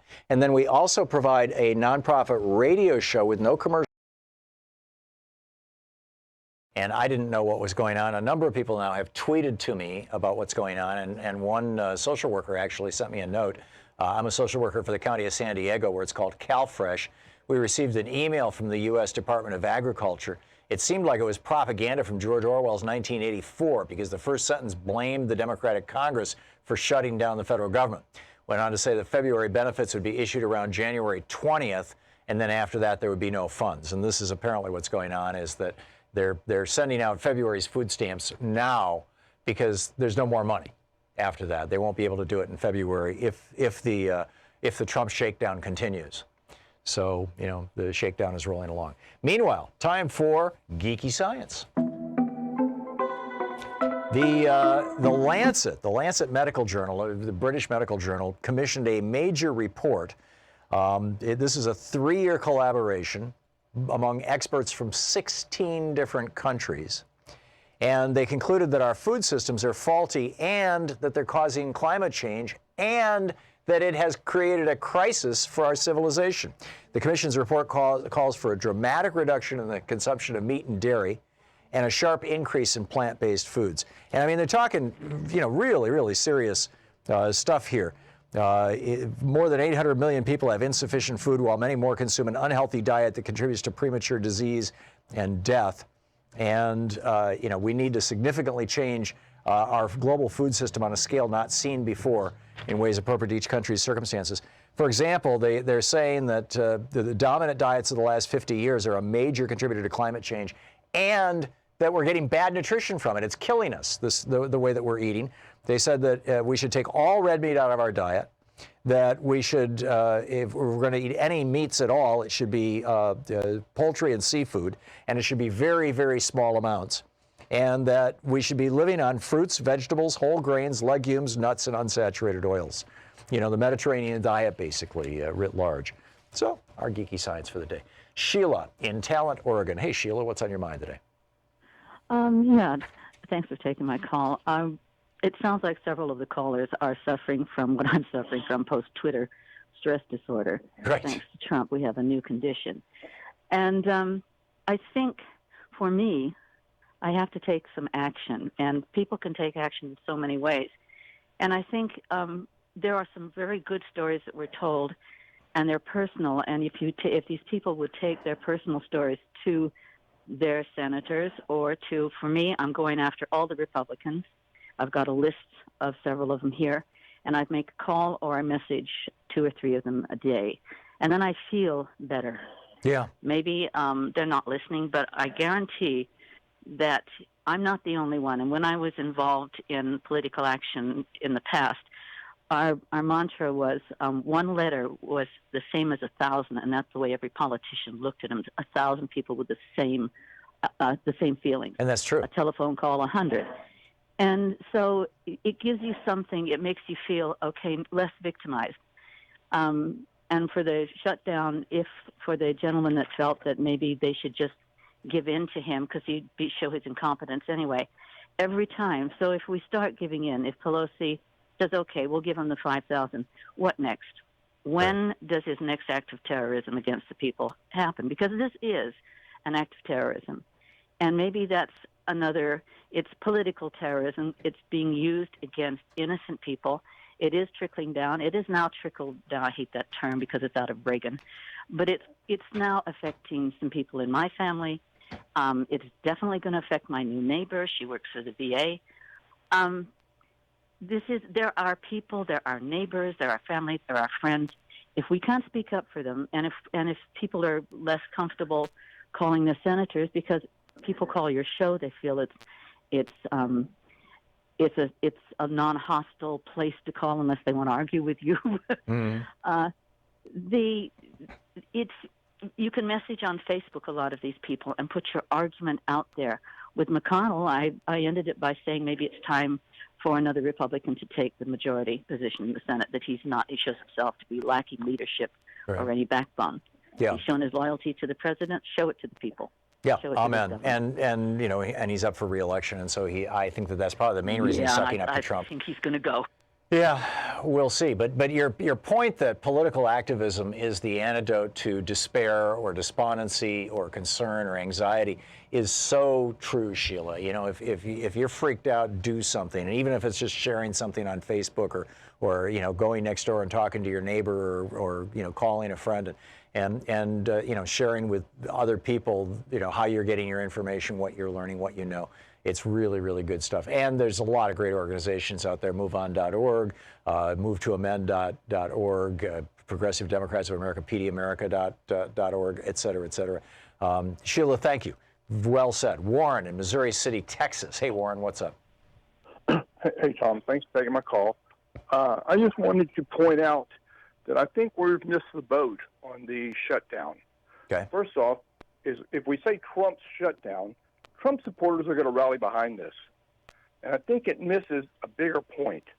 Who is this shutdown benefiting? It's Putin. This is Putin's shutdown. And the people supporting it are Putin's puppets. And not only is that Donald Trump and Mitch McConnell, we now know there's over 40 Republican senators who are part of this cabal.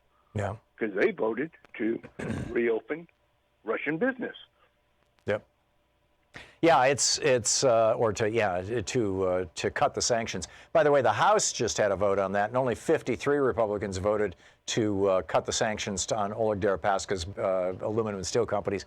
The majority of both Democrats and Republicans voted against that. So, it's a weird piece of where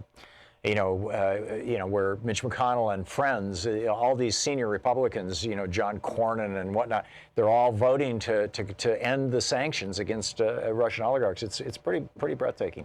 Warren, thank you for the call. I can't quite go so far as to say, it's fairly obvious to me that this is, the Russians are telling Trump what to do. I think the oligarchs are loving this just as much. Otis in Yorktown, is that Virginia or Virgin Islands? It says VI here. I think that's probably wrong, right? It's Virginia, Tom. Okay, that's VA. I'm going to Hey, go Otis. quickly. Two things. Controlling the narrative. If you told Americans that it would take 10 to 12 years to erect this monument to Trump, and you're going to put $100 billion toward it, not to mention the maintenance in perpetuity, I think you can change the narrative. This is not an erector set. The other thing is all of these blue tag journalists that keep saying government employees should strike. Haven't they heard of the 1947 Taft-Hartley Act? I'll mute myself. Right. Yeah, no, the Taft-Hartley Act forbade, as I recall, government employees from even having unions, didn't it? I mean, wasn't that changed? Well, actually, they can have unions, but they can't strike. They can't strike. Okay, thank you. Yeah, I just know mostly the major part of Taft-Hartley was that it allowed individual states to opt out of the Wagner Act and have so-called right to work for less. And this was the excuse that Reagan used when he fired Patco. So excellent point, Otis. Excellent point. Thank you. Lowell in Salem, Oregon. Hey, Lowell, what's up? Hey, Tom. I wanted to say one thing about there's chess strategy where Democrats need to take the center of the board. And one of the issues on our shutdown is they've allowed it to be a partial shutdown. So if you're, it doesn't affect as many things. And we all know that Wall Street entirely owns a majority of Congress. So if Wall Street calls Congress, Wall Street will dance like a marionette show to do whatever they say. So let's add the Federal Reserve discount window to the shutdown so that Wall Street will immediately demand that Congress open the government. Yeah. There are a number of pressure points that if the Democrats wanted to be, hyper strategic about this, they could have gone down that road. But, frankly, everybody believed on December 19th that they had a deal. This is why the legislation to reopen the government or to keep the government open, it wasn't closed at that point, to keep the government open and to give Trump over $1 billion for his wall. That's why it passed unanimously in the Senate on December 19th. And then that night, Ann Coulter started yelling at Trump, and Trump backed right down, in front of that woman and others. I guess Laura Ingraham was yelling at him, and Rush Limbaugh was yelling at him, and he just, the guy's a wimp. He's afraid of these people, and presto, we've got the Trump shakedown. Lowell, thanks for the call. Mike in Grove City, Ohio. Quick one, Mike. We just have a minute. Just a quick one. Hoping someday do a thing on cognitive dissonance. I think 25% of our population is still stuck with Trumpism. And just like Hitler, they didn't believe they were gassing people. They weren't sending them off in rail cars. The guy who called in with the whole trafficking under Obama, that's a total misrepresentation of an event that actually occurred by a couple that were manipulating and advertising Guatemalan refugees to come to Ohio to work in their egg farm. And it was boys and men. And yes, it did occur under Obama, and as soon as they got it, they went to prison for it. But they weren't sending 6,000 children as a policy, ripping them away from their parents, sending them off God knows where. I mean, a whole different thing. Yeah, I figured it was a Fox News meme. That's why I dumped the guy. Exactly. And unfortunately, we've got a whole population. They're coming down. Trump's coming down. But we've got a quarter of our population that are going to come awake, that their worldview is being shattered. Yeah, I think it's going to be, I think it's more like a third of our population. And it's sort of a who is going to tell the children scenario. I mean, who is going to break the news to these Fox News viewers that Rupert Murdoch has been lying to them for decades, that Limbaugh has been lying to them for decades? Who's going to tell them? I'm trying. Mike, thanks for the call. You're listening to Thom Hartmann. Visit thomhartmann.com for audio and video archives. We'll be back in about 4 minutes with Talk Media News. We're going to check in and find out what's going on in the world. We'll continue the program. Dr. Greg Jaxo is going to be with us, too, at the top of the hour.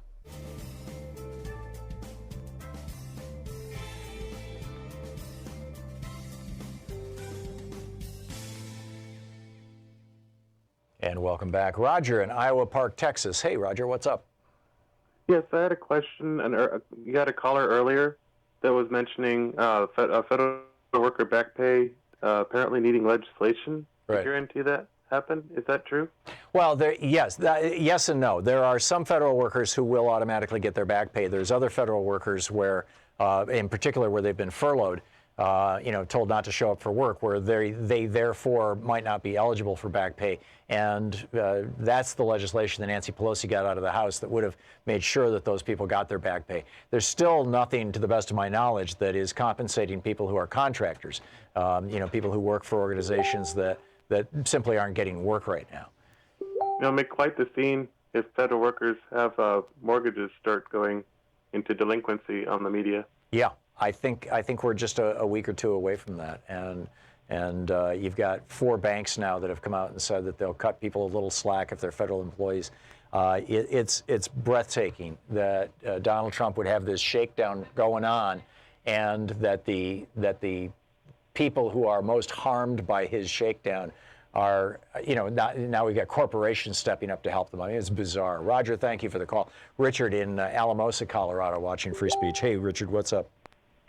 Well, I was going to give you the 411 on the SNAP programs, but you already got that on the tweet. I think there's an overarching theme to what we see going on in our country and around the world right now, and it's unity versus division. It's love versus fear. It's sharing versus hoarding. It's building walls is a perfect symbol for the fact that we're trying to separate ourselves from the rest of the world, from each other, and from our humanity. The greed that's going on right now is a reflection of how people, are succumbing to the commercial advertising they've been subjected to, or whatever the impetus has been. They're succumbing to their crass side, their base nature. And I think that we're seeing that all around the world. And what really is important is that those of us that are capable of perceiving these bigger issues bring our love and caring forward. And, this is the United States of America. We used to, during the Depression, during World War II, several times in our country's history, we've had this sense of unity, of one nation, under whatever structure you have. I would say even after 9/11, although Bush blew that, he turned it into fear and hate. But, we had that opportunity.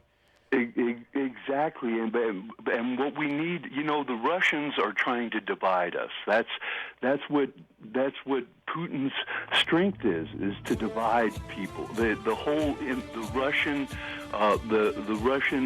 political strategy. And Richard, let's be clear about this. It's not just the Russians. This was the whole strategy of the Koch brothers funding the Tea Party, was dividing us, create dissension and division within the United States. I think it's an international effort at oligarchy that is doing it. Richard, thank you. You're very eloquent. I appreciate the comments. We'll be right back.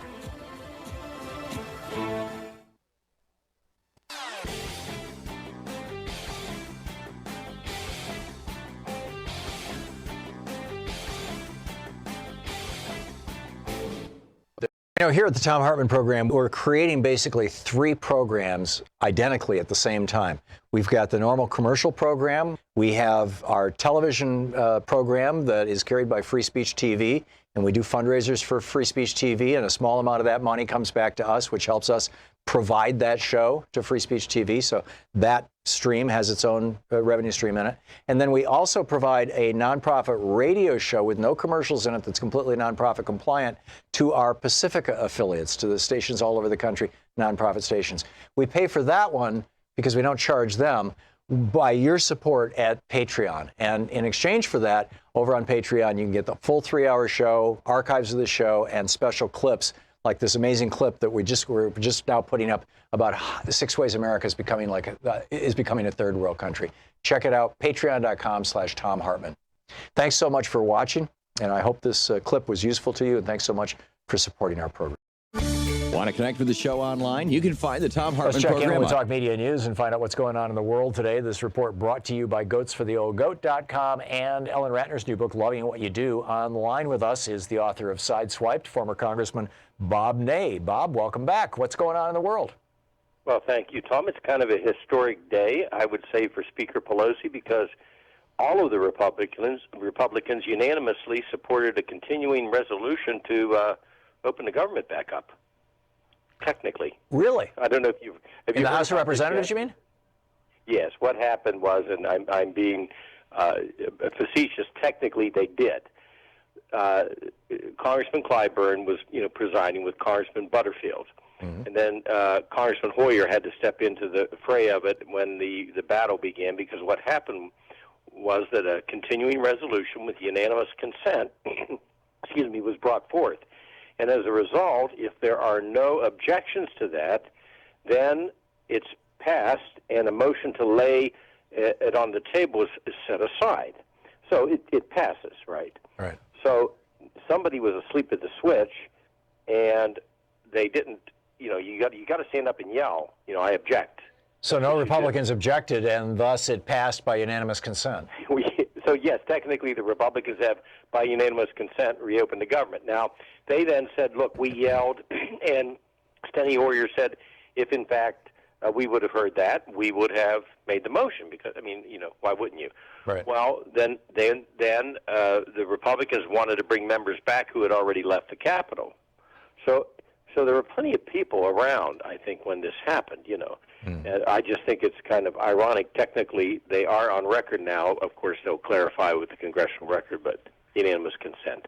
So the House has now made a move, once again, to reopen the government. Amazing. Right. But, it's still nothing's happening in the Senate, and we still don't know where Mitch McConnell is. Well, as you know, there were a group of Democratic members, I think 3 or 4, that did something that it was cute. I mean, they went searching for Mitch McConnell. They went into different areas of the Senate looking for Mitch McConnell, into the Leaders' Lounge looking for Mitch McConnell, and they couldn't find him.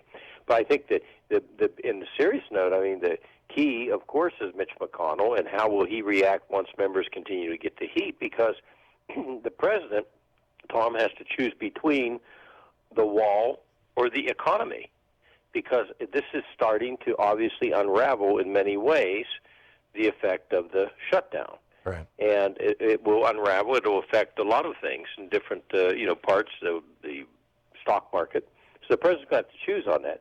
I don't think McConnell will react, period, to any form of pressure, except if enough members start to go to him. That's going to be a different ballgame if they will do that. Yeah. We'll see how it plays out. What else is up, Bob? Have you talked much about the I'm sure, the State of the Union? No, not really. Nancy Pelosi has essentially withdrawn the invitation. I don't think that she's formally said no, but she's that's correct. Implying that. Well, December 1867, if my memory serves me right, is when the current floor of the House was opened. Prior to that, Statuary Hall was there with 162 members. As the nation grew and they added members, they had to leave Statuary Hall, so they created the new one, which is the current floor of the House. And since that time of December of 1867 up to President Woodrow Wilson, no president had made an address in that chamber. Woodrow Wilson was the first president to do so. Now, Washington had made an address in what they called the oven, which was a temporary little shack, sort of, that was called the House floor in Washington's time. But there is nothing legally about, that a president has to be allowed to come to the floor of the House. In fact, prior to Woodrow Wilson, people simply, wrote a letter or whatever.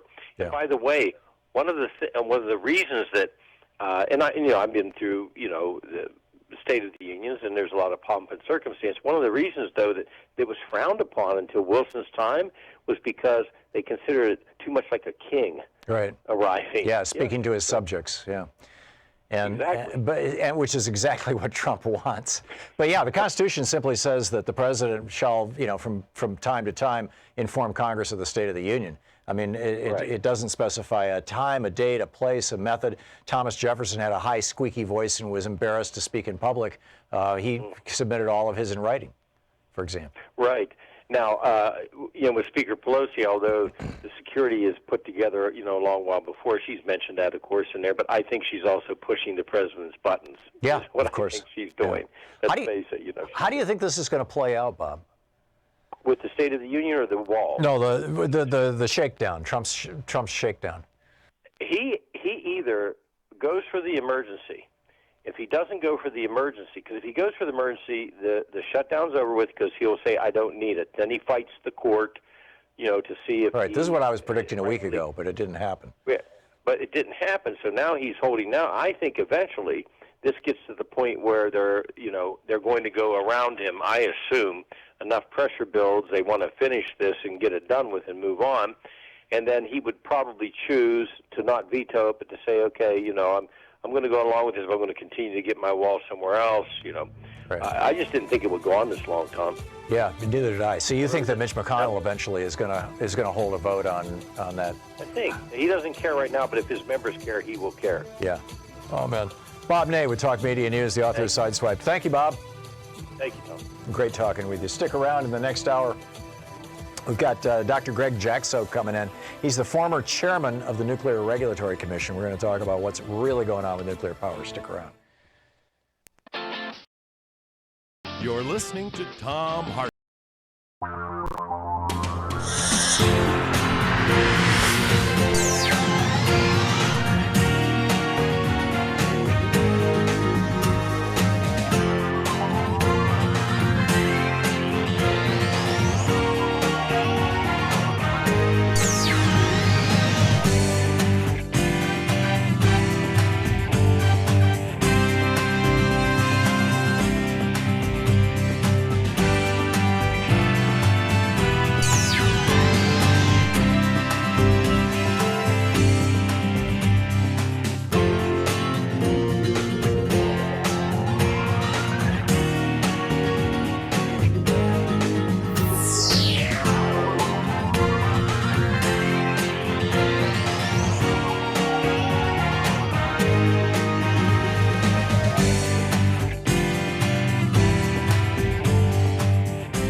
Our book today for the Thom Hartmann Book Club is Notes on a Nervous Planet by Matt Haig. This is from the chapter, it starts with the chapter, A Life Edit, on page 4. I was scared. I couldn't not be. Being scared is what anxiety is all about. The bouts are coming closer and closer. I was worried where I was heading. It seemed there was no upper limit to despair. I tried to distract myself out of it. However, I knew from past experience alcohol was off limits, so I did the thing that had helped before to climb out of a hole, the thing I forget to do in my day-to-day life. I was careful about what I ate. I did yoga. I tried to meditate. I lay on the floor and placed my hand on my stomach and inhaled deeply, in, out, and noticed the stuttery rhythm of my breath. But everything was difficult. Even choosing what to wear in the morning made me cry. It didn't matter that I had felt like this before. A sore throat doesn't become less sore simply because you felt it before. I tried to read, but found it hard to concentrate. I listened to podcasts. I watched new Netflix shows. I went on social media. I tried to get on top of my work by replying to all my emails. I woke up and clasped my phone and prayed that whatever I could find there would take me out of myself. But, spoiler alert, it didn't work. I began to feel worse, and many of the distractions were doing nothing but driving me further to distraction. And T.S. Eliot's phrase from his 4 quartets, I was distracted from distraction by distraction. I would stare at an unanswered email with a feeling of dread and not be able to answer it. Then on Twitter, my go-to digital distraction of choice, I noticed my anxiety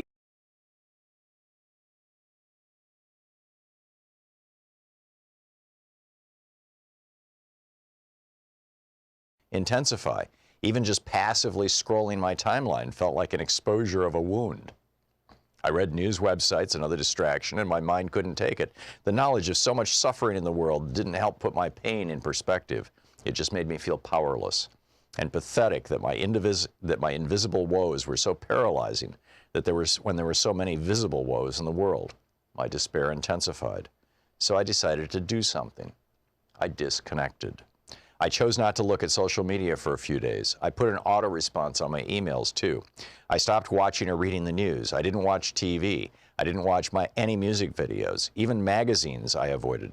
During my initial breakdown years before, the bright imagery of magazines always used to linger and clog my mind with feverish racing images as I tried to sleep.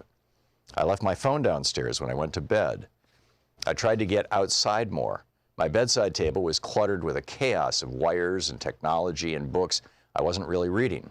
So I tidied up and took them away too. In the house, I tried to lie in darkness as much as possible, the way you might deal with a migraine.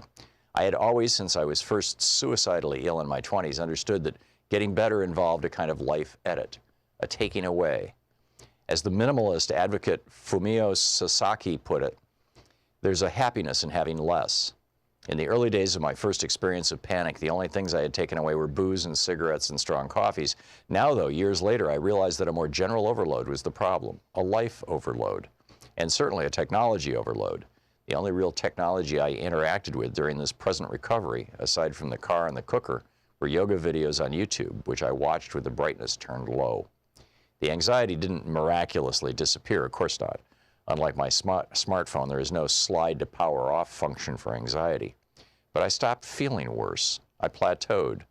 And after a few days, things began to calm. The familiar path of recovery arrived sooner rather than later. And abstaining from stimulants, not just alcohol and caffeine, but these other things, was part of the process. I began, in short, to feel free again. Most people know the modern world can have physical effects, that despite advances, aspects of modern life are dangerous for our bodies. Car accidents, smoking, air pollution, a sofa-dwelling lifestyle, takeout pizza, radiation, that fourth glass of Merlot. Even being at a laptop can pose physical dangers. Sitting down all day, getting an RSI. Once I was even told by an optician that my eye infection and blocked tear ducts were caused by staring at the screen. We blink less, apparently, when working on a computer. So as physical health and mental health are intertwined, couldn't the same be said about the modern world and our mental states? Couldn't aspects of how we live in the modern world be responsible for how we feel in the modern world? Not just in terms of the stuff of modern life, but its values too. The values that cause us to want more than we have, to worship work above play, to compare the worst bits of ourselves with the best bits of other people, to feel like we always lack something.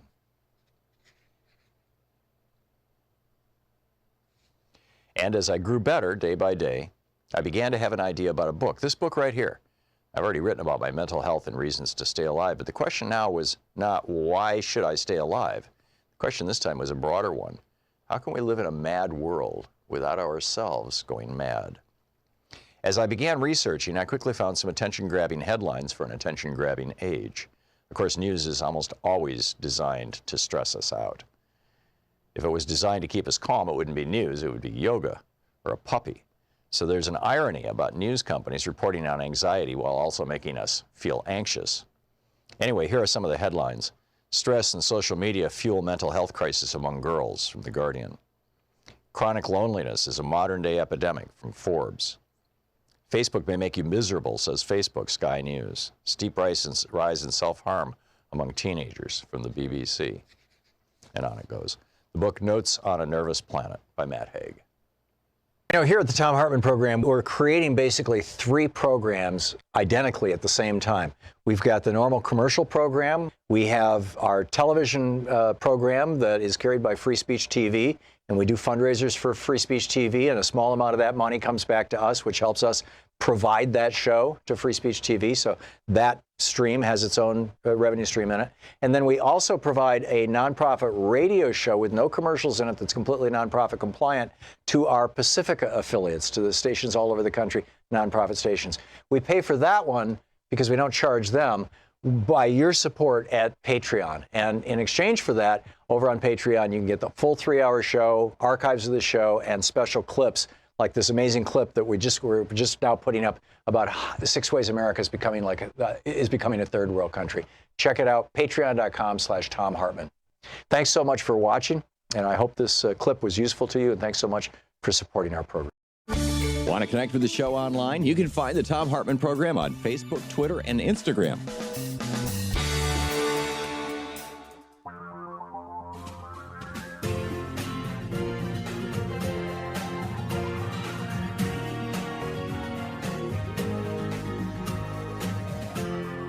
This is the Thom Hartmann Program. Welcome back to the third hour of our program. A lot going on. Cohen news, Trump shakedown news, on it goes. And we'll get back to all of that and to your calls in just a few minutes. But right now, Dr. Greg Jaczko is with us. He's the former chairman of the Nuclear Regulatory Commission, and he has a new book out. It's called Confessions, of a Rogue Nuclear Regulator. And his Twitter handle is Jaczko, Jaczko.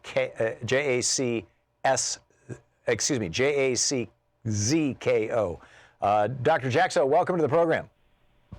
Well, thanks, Tom, for having me on. It's great to be with you. It's great having you with us. So you were the guy who was in charge of approving nuclear power plants and all this kind of stuff.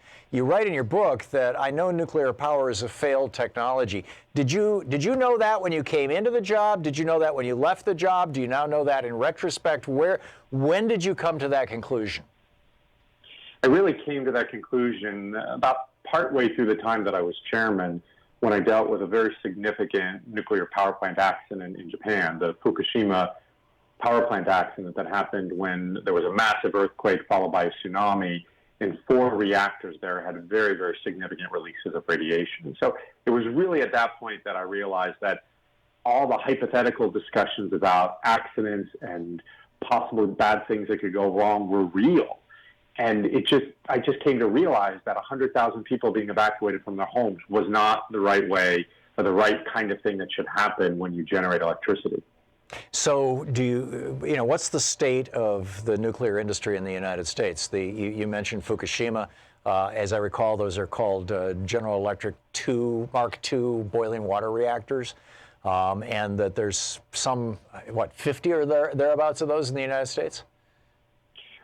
Altogether, there's 30-some reactors that are similar to the ones in Japan. So it's a little bit smaller number, but the industry right now is in they're in a bit of a contraction phase in what I call a kind of a nervous phase, and you're seeing that because there's a lot of effort right now going into talking about nuclear power as a climate change solution to kind of give it another reason to exist, and that's one of the things that really worries me because not only do you have the risks from an accident with nuclear power, but if we really are going to rely on this to solve climate change, we're simply not going to solve climate change. Yeah, I had Dr. Helen Caldicott on this program 6-8 years ago, and she said that the first kilowatt of purely nuclear generated power it comes out of a nuclear power plant in its 15th year of existence because of all the carbon that goes into mining uranium, transporting it, refining it, the making of the concrete, the making of the nuclear power plant itself, et cetera, that it's really not a carbon-free technology. Never can be because of that mining, and obviously the whole nuclear waste situation. And yet we've got Arnold Schwarzenegger and others out there saying, in fact, a couple of climate scientists even saying nuclear power is the thing that's going to save us. It seems crazy to me. We've got nuclear fusion. We've got this massive fusion reactor just 93 million miles away from us that pours enough heat energy onto the Earth every day to power all of civilization for years. Do we not? Yeah, it is amazing to me how this kind of myth has perpetuated that somehow nuclear will solve the problems. I look at it from a more practical perspective. When I was chairman of the Nuclear Regulatory Commission, the industry was promoting what they call the renaissance of new reactors. And we licensed 4 new reactors when I was there as chairman. I actually opposed those because I didn't think they were doing enough to respond to the Japanese accident. But if you look today, 2 of those projects have been canceled before they even started, and the other 2 reactors are continuing to be built. at a cost of about $27.5 billion just for 2 nuclear power plants. I mean, it's amazing the numbers and how this kind of technology continues to go on. And then you look at something like the Japanese accident, which took out what was really the cornerstone of the Japanese climate strategy, which was to rely on a large number of nuclear power plants. And once that accident happened, they shut down all of their reactors, and their carbon emissions actually went up for the next 2 or 3 years. And what's interesting is they finally turned the corner and are starting to bring those emissions back down again, because they've turned to kind of the trusted and true solutions. They've turned to a lot of solar, they've turned to energy efficiency, and they're actually making a lot of progress. So, the solutions that are out there right now that are getting really cheap and are really easy to deploy, it's solar, it's wind, it's geothermal, and battery storage and other kinds of storage are getting cheap enough now that you can think about projects that couple all those things together. Right, and at a level of scale, not just on a car or a house, but even a community, a neighborhood, a town. It's pretty remarkable. You wrote, the continued use of nuclear power will lead to catastrophe in this country or somewhere else in the world. This is a truth we must all confront. Where do you see the greatest risk? I mean, I remember a couple of years ago we had major flooding in the upper Midwest, and as I recall, it was in Nebraska. There was a nuclear power plant. They're always situated on rivers or by the ocean because they need so much water to cool down to cool their systems. And this river was within a few feet of swamping the nuclear power plant, which might have created a Fukushima-style situation. Is that what you have in mind, or is there some other scenario? I mean, 3 Mile Island didn't require that. It was, as I recall, operator error, wasn't it, or the failure of a pump someplace? What is the thing that you are most concerned about? It's hard to predict where the next accident is going to be and what's going to cause it. But what fundamentally we know is that all nuclear power plants, they always operate really on this precipice between safe operation and catastrophic failure, because they can't operate without a lot of systems that help keep them safe, basically. And those systems will invariably fail. It could be like at 3 Mile Island, where you had a piece of equipment that failed, and then the operators misinterpreted the failure and took actions that actually made the accident worse. You could have a Chernobyl-style accident where the operators were really conducting an experiment with the reactor. They were trying a new way to operate it, and that led to a catastrophe. Or you could have some type of natural disaster like the Fukushima accident. And you mentioned that plant in Nebraska. I actually toured that plant, and I talk about this, of course, in the book. I toured that, and it was the summer when we were dealing with the accident in Japan. And it really brought home that this was not a problem just for Japan. There I went to visit the plant, and I was standing really in the middle of the Missouri River and this island that had become the nuclear reactor. And, with additional floodwaters that at some point would have gotten to a level where there would have been very little you could do to control the reactor and prevent at least damage to the reactor, if not a significant release of radiation. Wow. So how do we get out of this? We're talking with Dr. Gregory Jackso. He's the former chairman of the Nuclear Regulatory Commission. What should we do, and how quickly should we do it?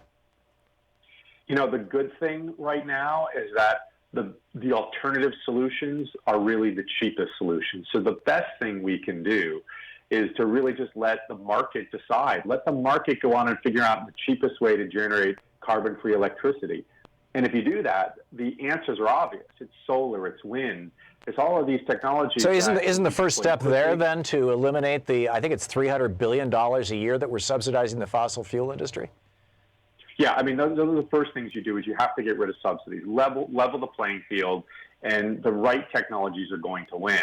And when it comes to nuclear, what you're seeing right now is a lot of nuclear power plants are basically holding their hand out and asking for subsidies because they can't survive without them. And they're trying to disguise the whole thing as a climate solution, as a climate. Well, it's been subsidized all along with Price Anderson. I mean, the nuclear industry can't even get insurance.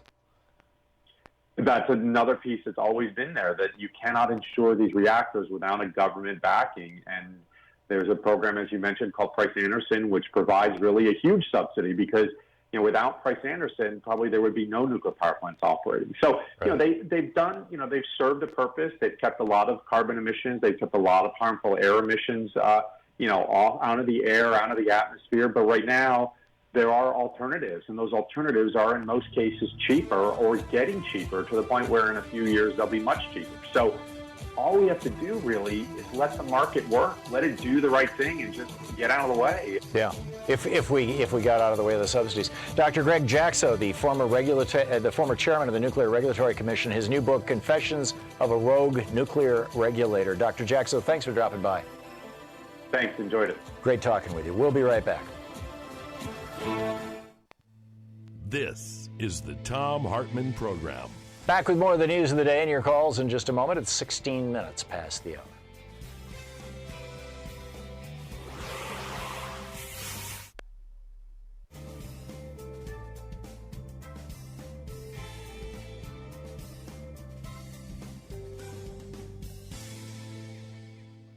And welcome back, Janet in Mount Vernon, Washington. Hey, Janet, thanks for watching Free Speech. You wanted to talk about the Trump shakedown? Absolutely, and I think that Mitch McConnell's name should be attached to it every single time it's mentioned. And I love what Alexandria Ocasio-Cortez is doing. Also, thank you for also reminding everyone that this started back with Newt Gingrich.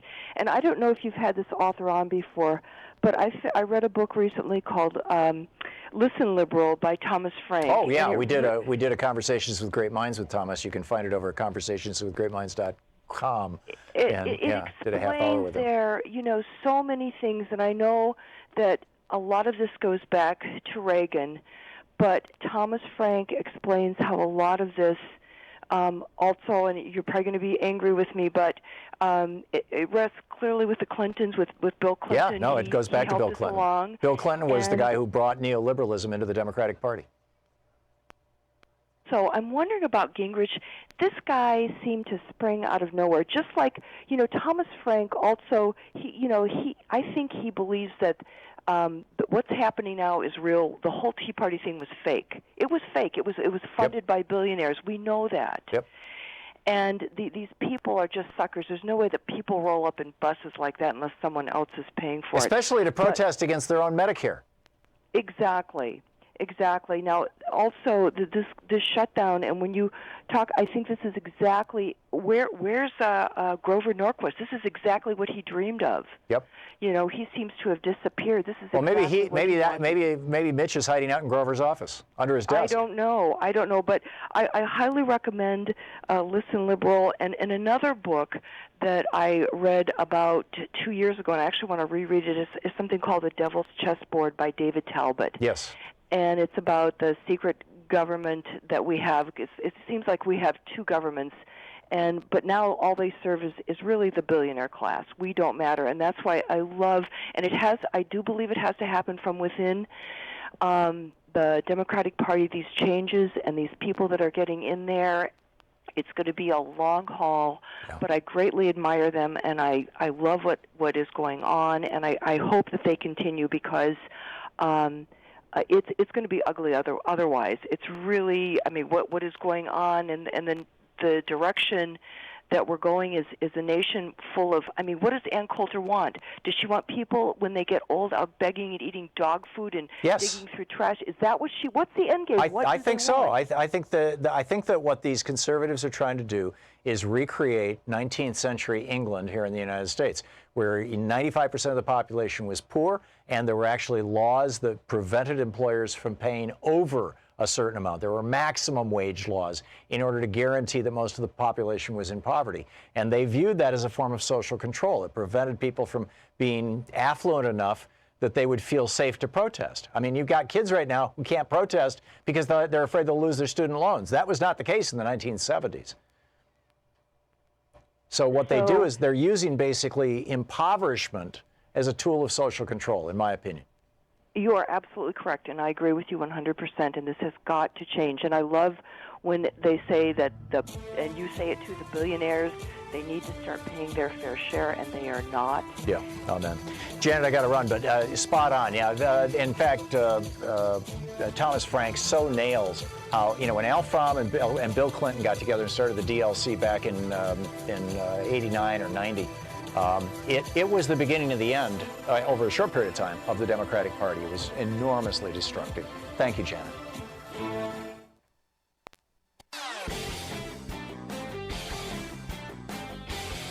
Here at the Thom Hartmann Program, we're creating basically 3 programs identically at the same time.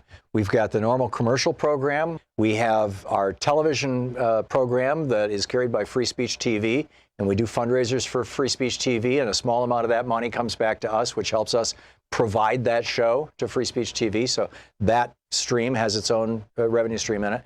And then we also provide a nonprofit radio show with no commercials in it that's completely nonprofit compliant to our Pacifica affiliates, to the stations all over the country, nonprofit stations.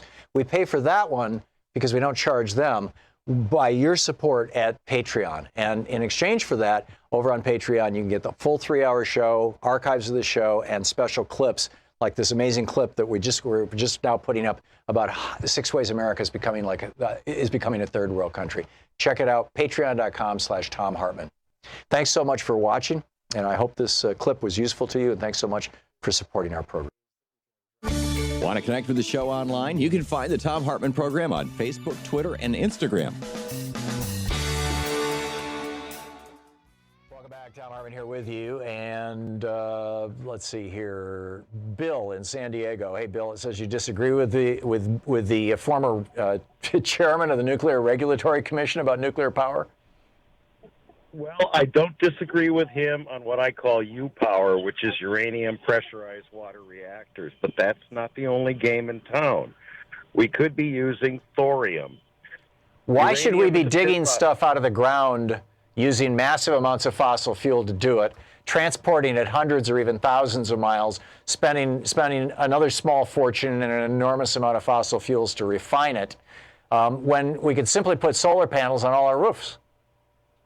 Well, I like solar too, but one of the things I learned recently is you got to watch the materials that are in them, and we'll have to dispose of them at some point. But getting back to this... Wait a minute. You're concerned about waste disposal around solar power, but you're not concerned about waste disposal with nuclear power? Let's not get distracted on that. Let me say my thing. Thorium is 6 times more abundant than uranium. It is much more easy to refine. The technology it's nowhere near as abundant as iron, and there's it takes an enormous amount of effort to dig and refine and transport iron. I mean, iron ore. You're still talking about digging stuff out of the ground. Now, Bill, I'm not going to get into this argument again. Lawrence in St. Paul, Minnesota. Hey, Lawrence, what's on your mind today? Thanks for listening to AM 950. Oh yeah. Also, I listen on Free Speech TV too. So cool. Both of those. Thank you. Mitch McConnell is missing, and I don't know if I called your show before, but I just want to reiterate if I did do so.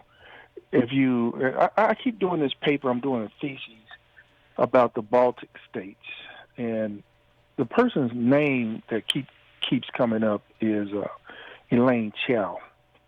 What does she have to do with Latvia, Lithuania, and Estonia? Yes, the Baltic states, and she has to do with that because that was Russia control on the Gorbachev, right? And they're still trying to swallow a bitter pill. Here, Elaine Chao. In 1991 and 1992, Gorbachev realized that he was going to be a part of the dissolution of the former Soviet Union. At the same time, simultaneously, Elaine Chao was in the Peace Corps. Her main focus were 2 areas: the area in Iraq and then the area of the Baltic states. She was there. Her main purpose was to shore up the monetary funds for those Now, this would have been the last 2 years of the first Bush presidency, the George Herbert Walker Bush presidency. Was she the director at that time? See, here's where it gets interesting. She was in the Peace Corps, but she was also being used by Bush administration, and she was the only one in the Bush administration that lasted throughout his whole term, 8 years. She was being used. He was president for 4 years. Yes. Yeah. I'm sorry, the first president, but right. She worked for Bush, the labor as a labor secretary for 8 years, and she was the only one that stayed in his administration. You mean Bush Jr.? No, Bush Jr. Bush Jr. Okay. Yeah, she worked for the first Bush too. Right. As she's working for Donald Trump now. Right. But the main problem is that little sabbatical between 91 and 92, her main purpose in the Peace Corps was just a subterfuge for her real purpose, which was to shore up the monetary assets for the United States government first, and then secondly, to make the World Bank beholden to the United States government.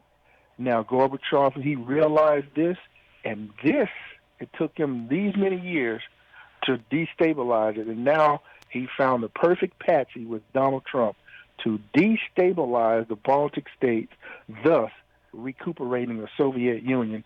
And Elaine Chao was the impotence of this whole thing, and that's why you would never have Mitch McConnell do anything right now, because it might implicate because it's his wife. His wife.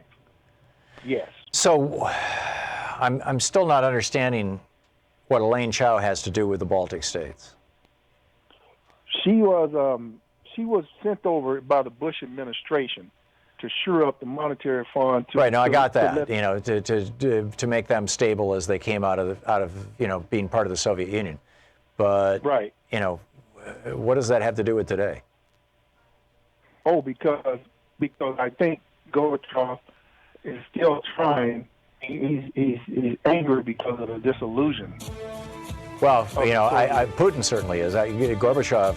There's an amazing movie that's going to. It may already be out. Maybe it's on Netflix. It's called Arrow of Time, and it's about Gorbachev. And it's a friend of mine made this movie, and it's just amazing. I think, Lawrence, you'd find it fascinating. You might want to Google around for it.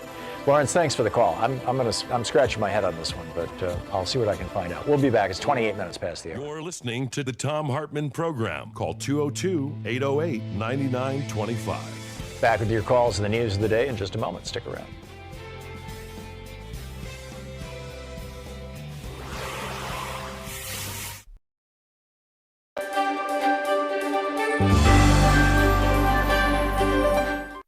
We're reading today from William Scherer's classic History of the Third Reich, The Rise and Fall of the Third Reich.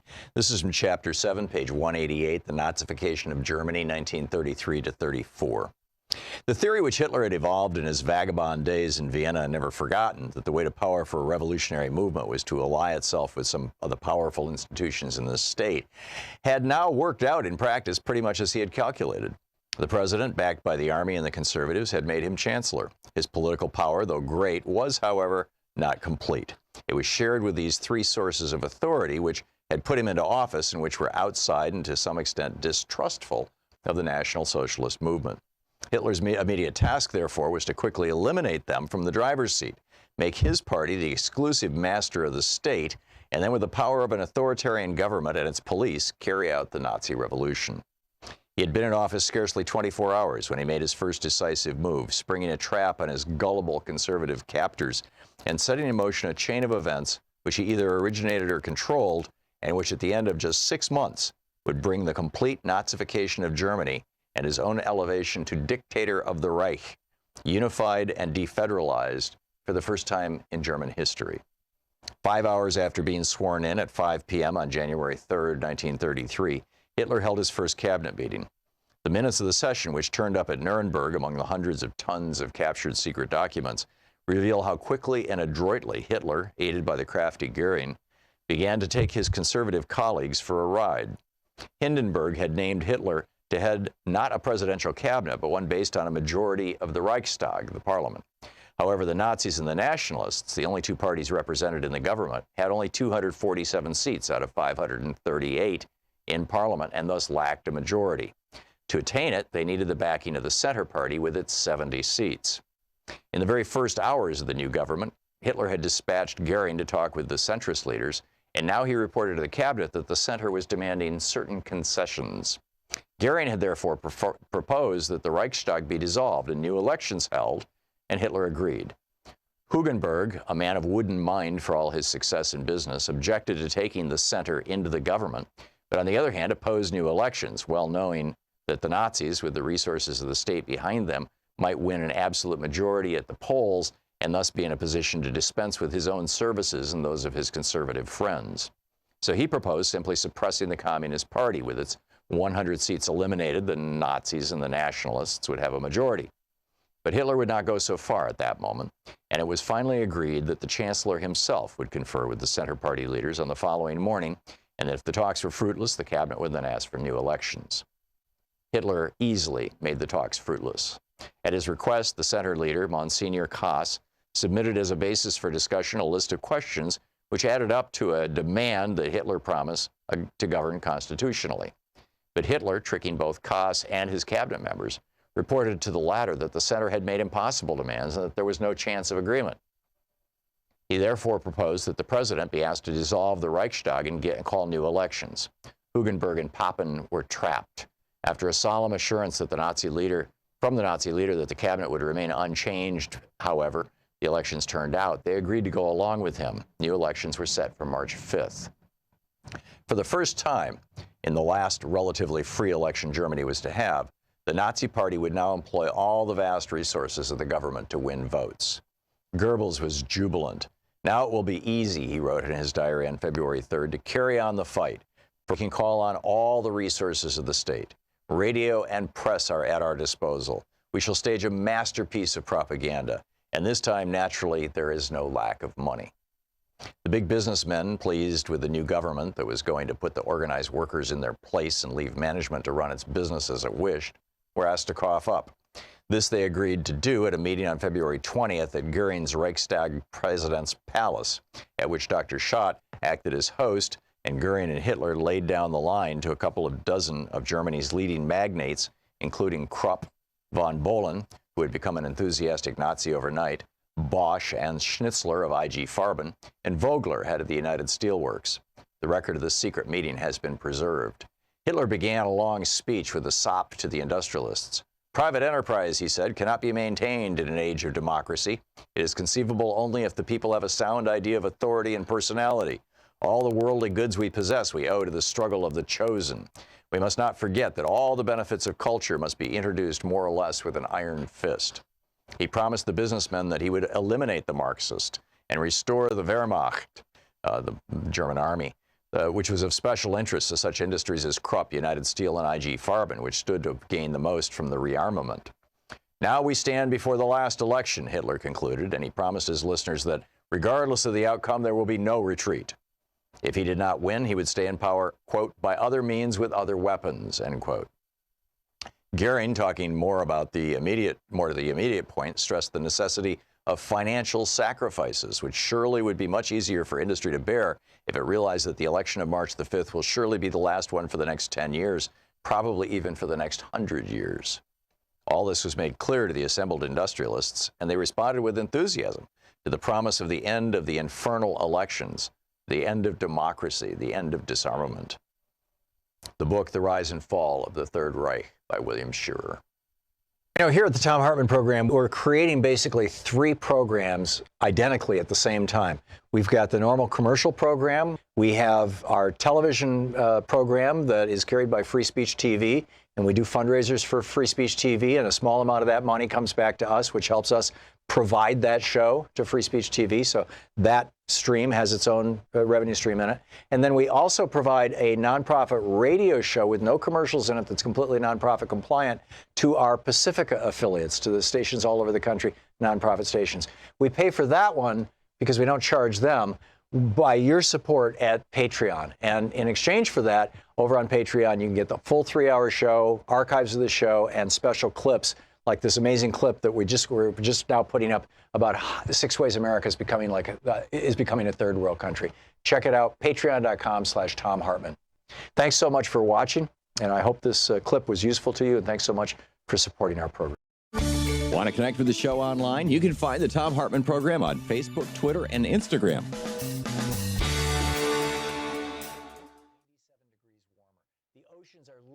keeping us alive and saving us. And yet all that heat is also killing life in the oceans. Important stuff. You've got to check it out. Thanks for supporting our program.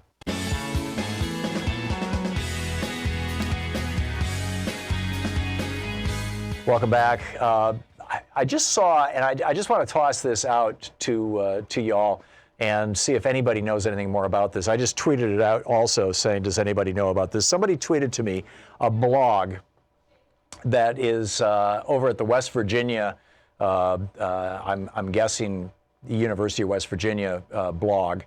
And he says, it looks like Trump has played the idiot Dems. Okay, so this, I think we could, assume that this is a Republican.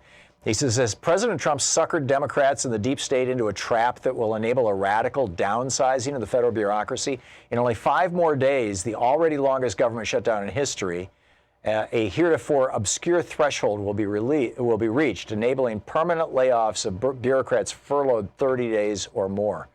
Don't believe me that a federal bureaucrat can be laid off? Well, in bureaucraties, the layoff is called an RIF, a reduction in force. And of course, it comes with a slew of civil service protections. But if the guidelines are followed, bureaucrats can be laid off, as in no more job.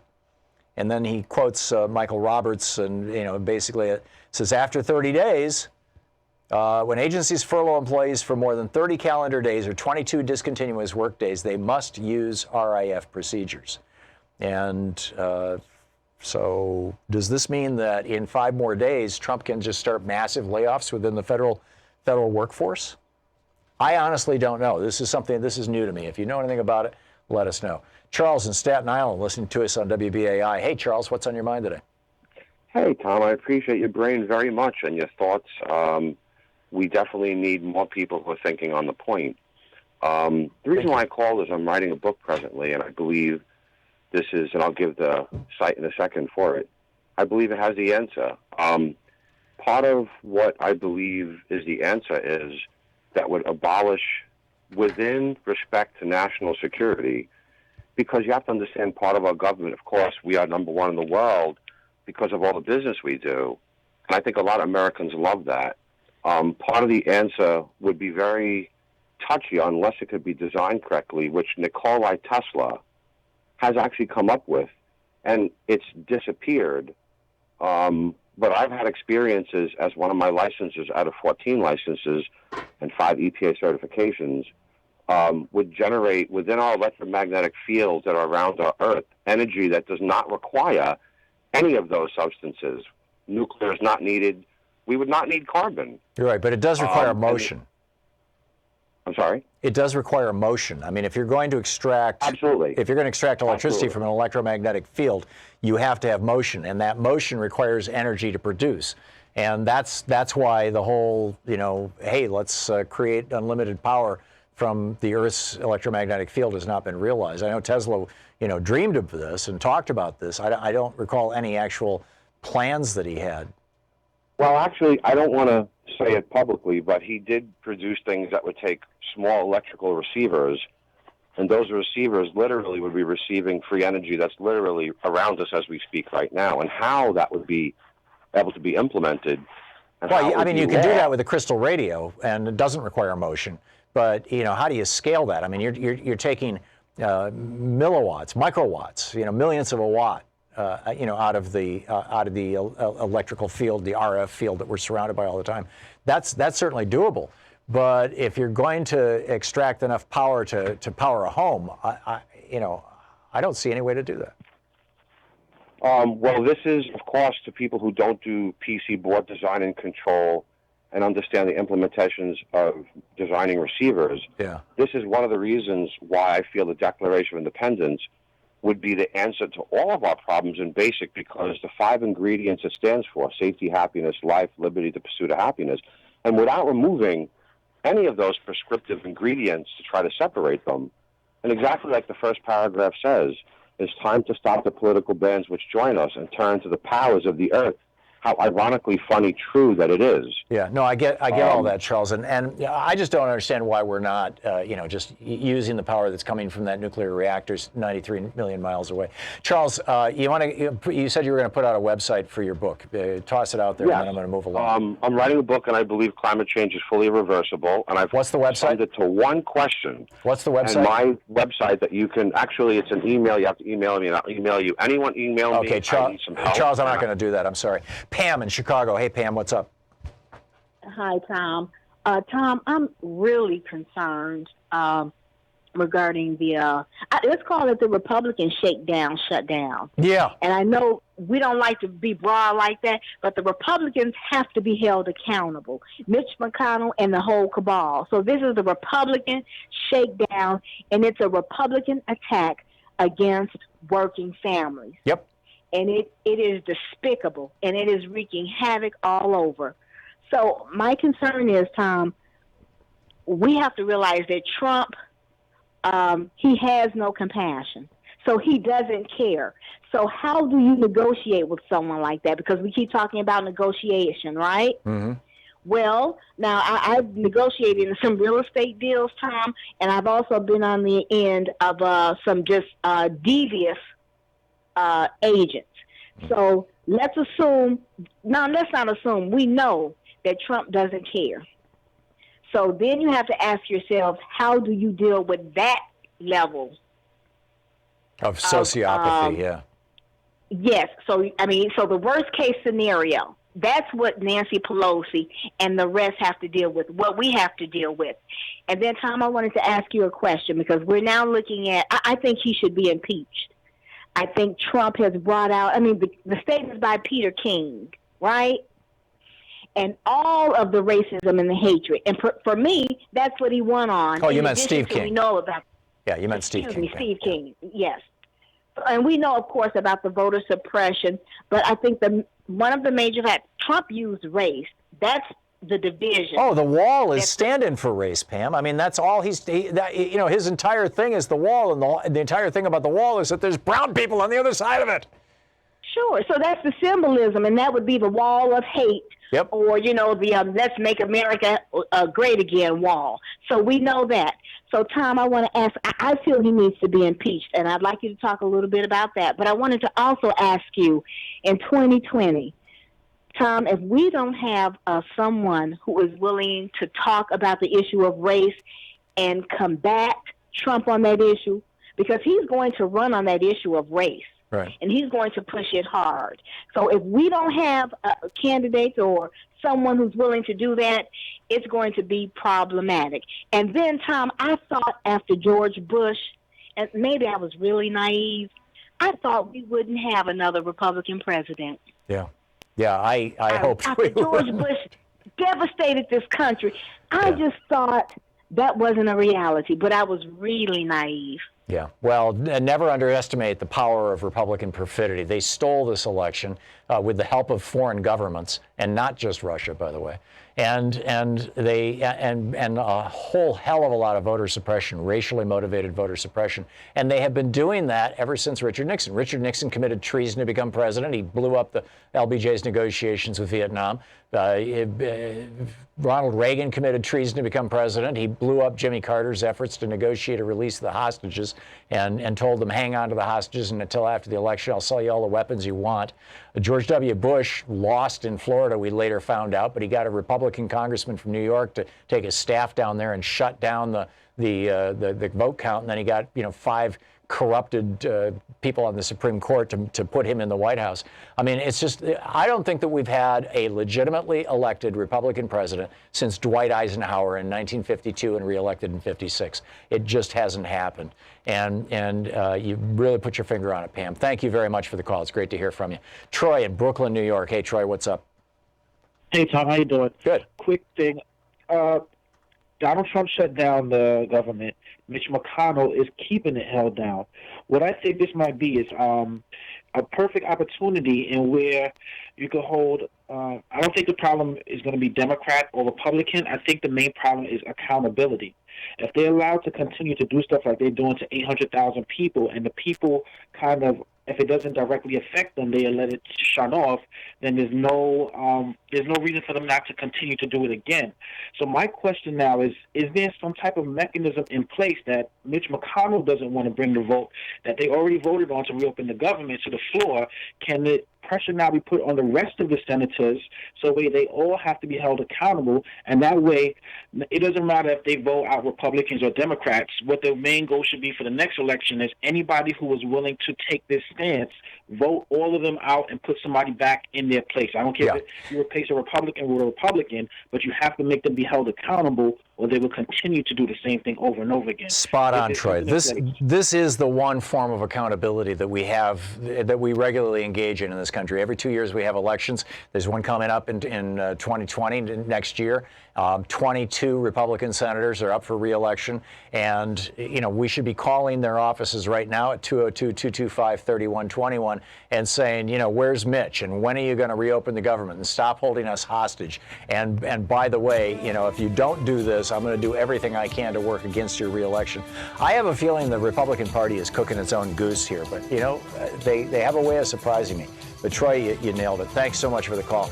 It's 45 minutes past the hour. We'll be back with more of your calls and the news of the day in just a moment. Donald Trump, by the way, made just an awful speech at the Pentagon today, blaming Democrats. Not a single person clapped. Amazing. You're listening to Thom Hartmann. Visit thomhartmann.com for audio and video archives. Barbara Starr, the NBC Pentagon correspondent, says the entire room stayed silent and did not applaud his partisan remarks. Remarkable.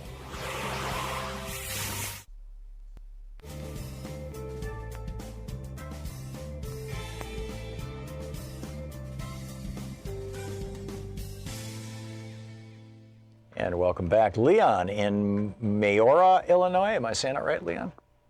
No, it's Maroa. Maroa. Thank okay. You. What's up? It's been a while, Tom. It's good to hear from you, and I thank you for everything you do. Thank you.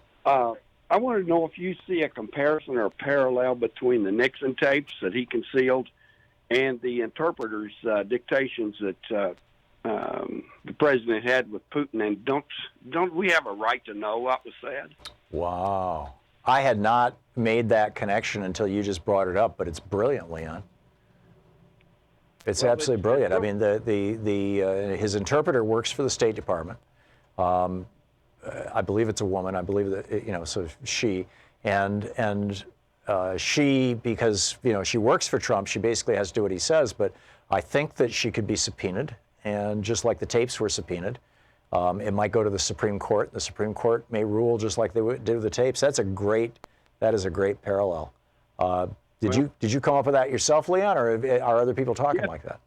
No, I lived through the Watergate thing. I'm going on 71 years old, and I just came up with that on my own. I thought, what's the difference? I mean, he's concealing this. Yeah, no, that's absolutely brilliant. And I think, spot on. I think you're absolutely right. And I think it could also bring down his presidency. Leon, thanks for the call, and thanks for putting a bug in my ear about that. That's fascinating. Fred in Bremerton, Washington. Hey, Fred, what's up? Hi, Tom. Thanks for taking my call. You and I are roughly the same age. You're an old gummer like me. You've been here in this country all your life. I have too. I'm looking at what's going on here today, and I'm looking back at what has happened in the past to our country in regards to all the little nuances that all these Republican entities happen to instigate, if you will, in their positions as president. I'm going back to the time of Nikita Khrushchev. You remember him? Yeah, I do. Very well. I need to know if you remember whether or not that video of him pounding the desk at the UN, saying through his interpreter that we will bury you. Yeah, my recollection is, A, it wasn't the UN, it was the Chicago World's Fair, or the World's Fair, it might have been in New York, and B, it was in a kitchen in an exhibit in the World's Fair that was a kitchen of the future with microwaves and things. And basically what he was saying is that Russian industry is just as good as American industry, and in the competitive marketplace, we will bury you. He was not talking about, pouring, ashes on top of the United States. That's my recollection, Fred. Well, maybe I pulled it out of the wrong hat then. Well, I think that his comment that Russia would outcompete us basically is what he was saying. I think that his comment was twisted all out of proportion by mostly Republican right wingers who hated Russia, which is kind of ironic given what's going on right now. Go ahead. No, I'd like to bring it full circle. Then it's first off, the guy's an amoral comb over. The guy from Breitbart, he said in comments in some place that the deconstruction of the institutional government. Right, the administrative state was the phrase Steve Bannon used. Administrative state. Yeah. This is coming to fruition. Yep. And I'm wondering if Mr. Trump knew that this portion of the budget was going to come up for negotiations, and he's purposely doing it because he wants to deconstruct.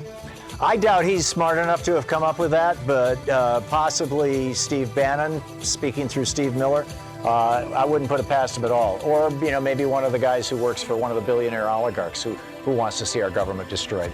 Fred, thanks a lot for the call. We'll be right back.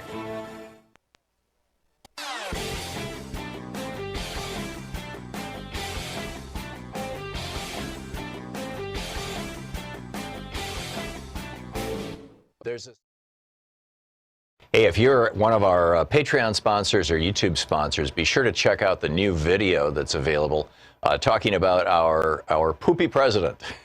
No, I don't mean that in a bizarre or even sarcastic way. It turns out that the number of people who are now hospitalized, many of them are going to need kidney transplants all around the United States.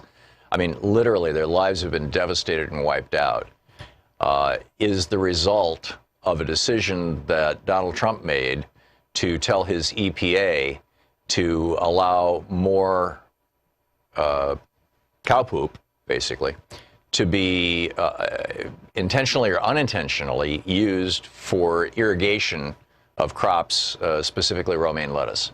And thus, you are getting poisoned because he wants deregulation. Isn't that cool? Check out the video. It's coming up for all of our Patreon and YouTube sponsors. And thanks so much for supporting the program. Want to connect with the show online? You can find the Thom Hartmann Program on Facebook, Twitter, and Instagram. Alternet just published my article about William Barr. And in fact, here it is. William Barr's shady track record of covering up the crimes of Republican presidents. I start right out by saying Bill Barr knows how to cover up the crimes of a Republican president. We know because he's done it before. And then I lay out what he did. I shared this story with you a couple days ago, but it finally made its way into print. You can find it at alternet.org right now. Please share it, spread it around. In fact, I think I'll tweet it right now while I'm on the phone or while I'm on the air here. Bang, off it goes. Okay, Mark in Stone Mountain, Georgia. Hey, Mark, what's up? Hey, not too bad there, Tom. Hey, look here. First, I want to say I am very impressed at your grasp on history and how well you and quickly you respond to the different callers when they're calling about the historical events. So thank you, Mark. Let me start by saying so. But next, I was going to say I don't think it's a good idea to impeach Trump. And I say that because I'm more concerned about the vice president pardoning everyone once this guy has been impeached. That's actually what my article on Alternet is about right now. It's about how William Barr engineered George Herbert Walker Bush's pardon of Caspar Weinberger and 5 other people for Iran-Contra, and in the process shut down the investigation so badly that the independent counsel, Lawrence Walsh, that generation's version of the special prosecutor, that independent counsel, in the headline in the New York Times on Christmas Day 1992, called it a cover-up. Well, I told you I was impressed. Yeah. So that's all I had for you, buddy. Okay, well, that's a good one, Mark, and thank you for raising that because I think you're spot on. I think you nailed it. Roger in Richmond, Virginia. Hey, Roger, what's on your mind today? Well, I'm calling to say I got a solution to solve this shutdown. As truck drivers, what we all need to do, truck drivers, is just stop driving for about 3 weeks, and let's see how these Republicans get their goods and their foods and all the stuff that they need to stay alive. And they will certainly reopen the government. What do you think? I agree with you, Roger, in principle, but I'm guessing that prior to Reagan, truck drivers had a fair amount of independence and a reasonable pay. Since Reagan, his deregulation of the trucking industry, most truck drivers have ended up not as owner operators but as employees, and if they took 3 weeks off, they'd be fired. I don't see how it happens. Well, that's what they have to do. They have to stand up. Yeah. If they want to open the government. Are you a truck driver, Roger? Yes, I'm an independent contractor. Yeah. Okay. Well, you know what I'm talking about. I think that we all need to be pitching in to stop this shakedown by Donald Trump and the Republicans and Mitch McConnell, and that there's a whole variety of ways to do it. And but I'd be very reluctant to counsel anybody to shoot themselves in the foot. Roger, thank you for the call. Marie in Pipe Creek, Texas. Hey, Marie, what's up? Hey, Tom. I just wanted to inject a little sarcastic humor here. Okay. I've lived in Texas all my life, and I'm getting really tired of the southern border thing. If they're going to make a wall, they should just wall in all of the United States so everyone can benefit as we're going to benefit on the southern border. Right, across the I'm talking about the north, south, east, and west. There you go. And as Sarah Sanders said, they're coming like from everywhere, from the land, air, and sea. So I don't really know how they're going to protect the airspace.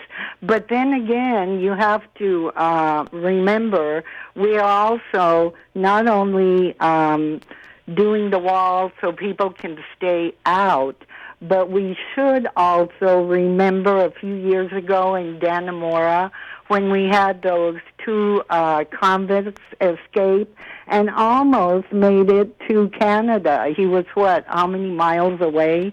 At least we can build a wall to protect people from us. Yeah. Well, walls can keep people out. Really walls can also keep people in. Southern border. Yeah. I want everybody to benefit. Yeah, there you go. Okay, thank you, Marie. Good snark. Really good snark. Amazing. Thanks so much for being with us today. Every day these days, I'm just like aghast at what's going on. Donald Trump has now come out and said that he doesn't want to provide a military aircraft to Nancy Pelosi for when she goes to visit Afghanistan in a couple of weeks. If I can't have my State of the Union address, she can't have her plane. Really? I mean, we're dealing with a 10-year-old in the White House? Yeah, we are. Amazing. Anyhow, don't forget, democracy is not a spectator sport. There's a great sensation doing something. Get out there, get active, tag, you're it. We'll see you tomorrow. You've been listening to Thom Hartmann. For audio and video archives, visit thomhartmann.com.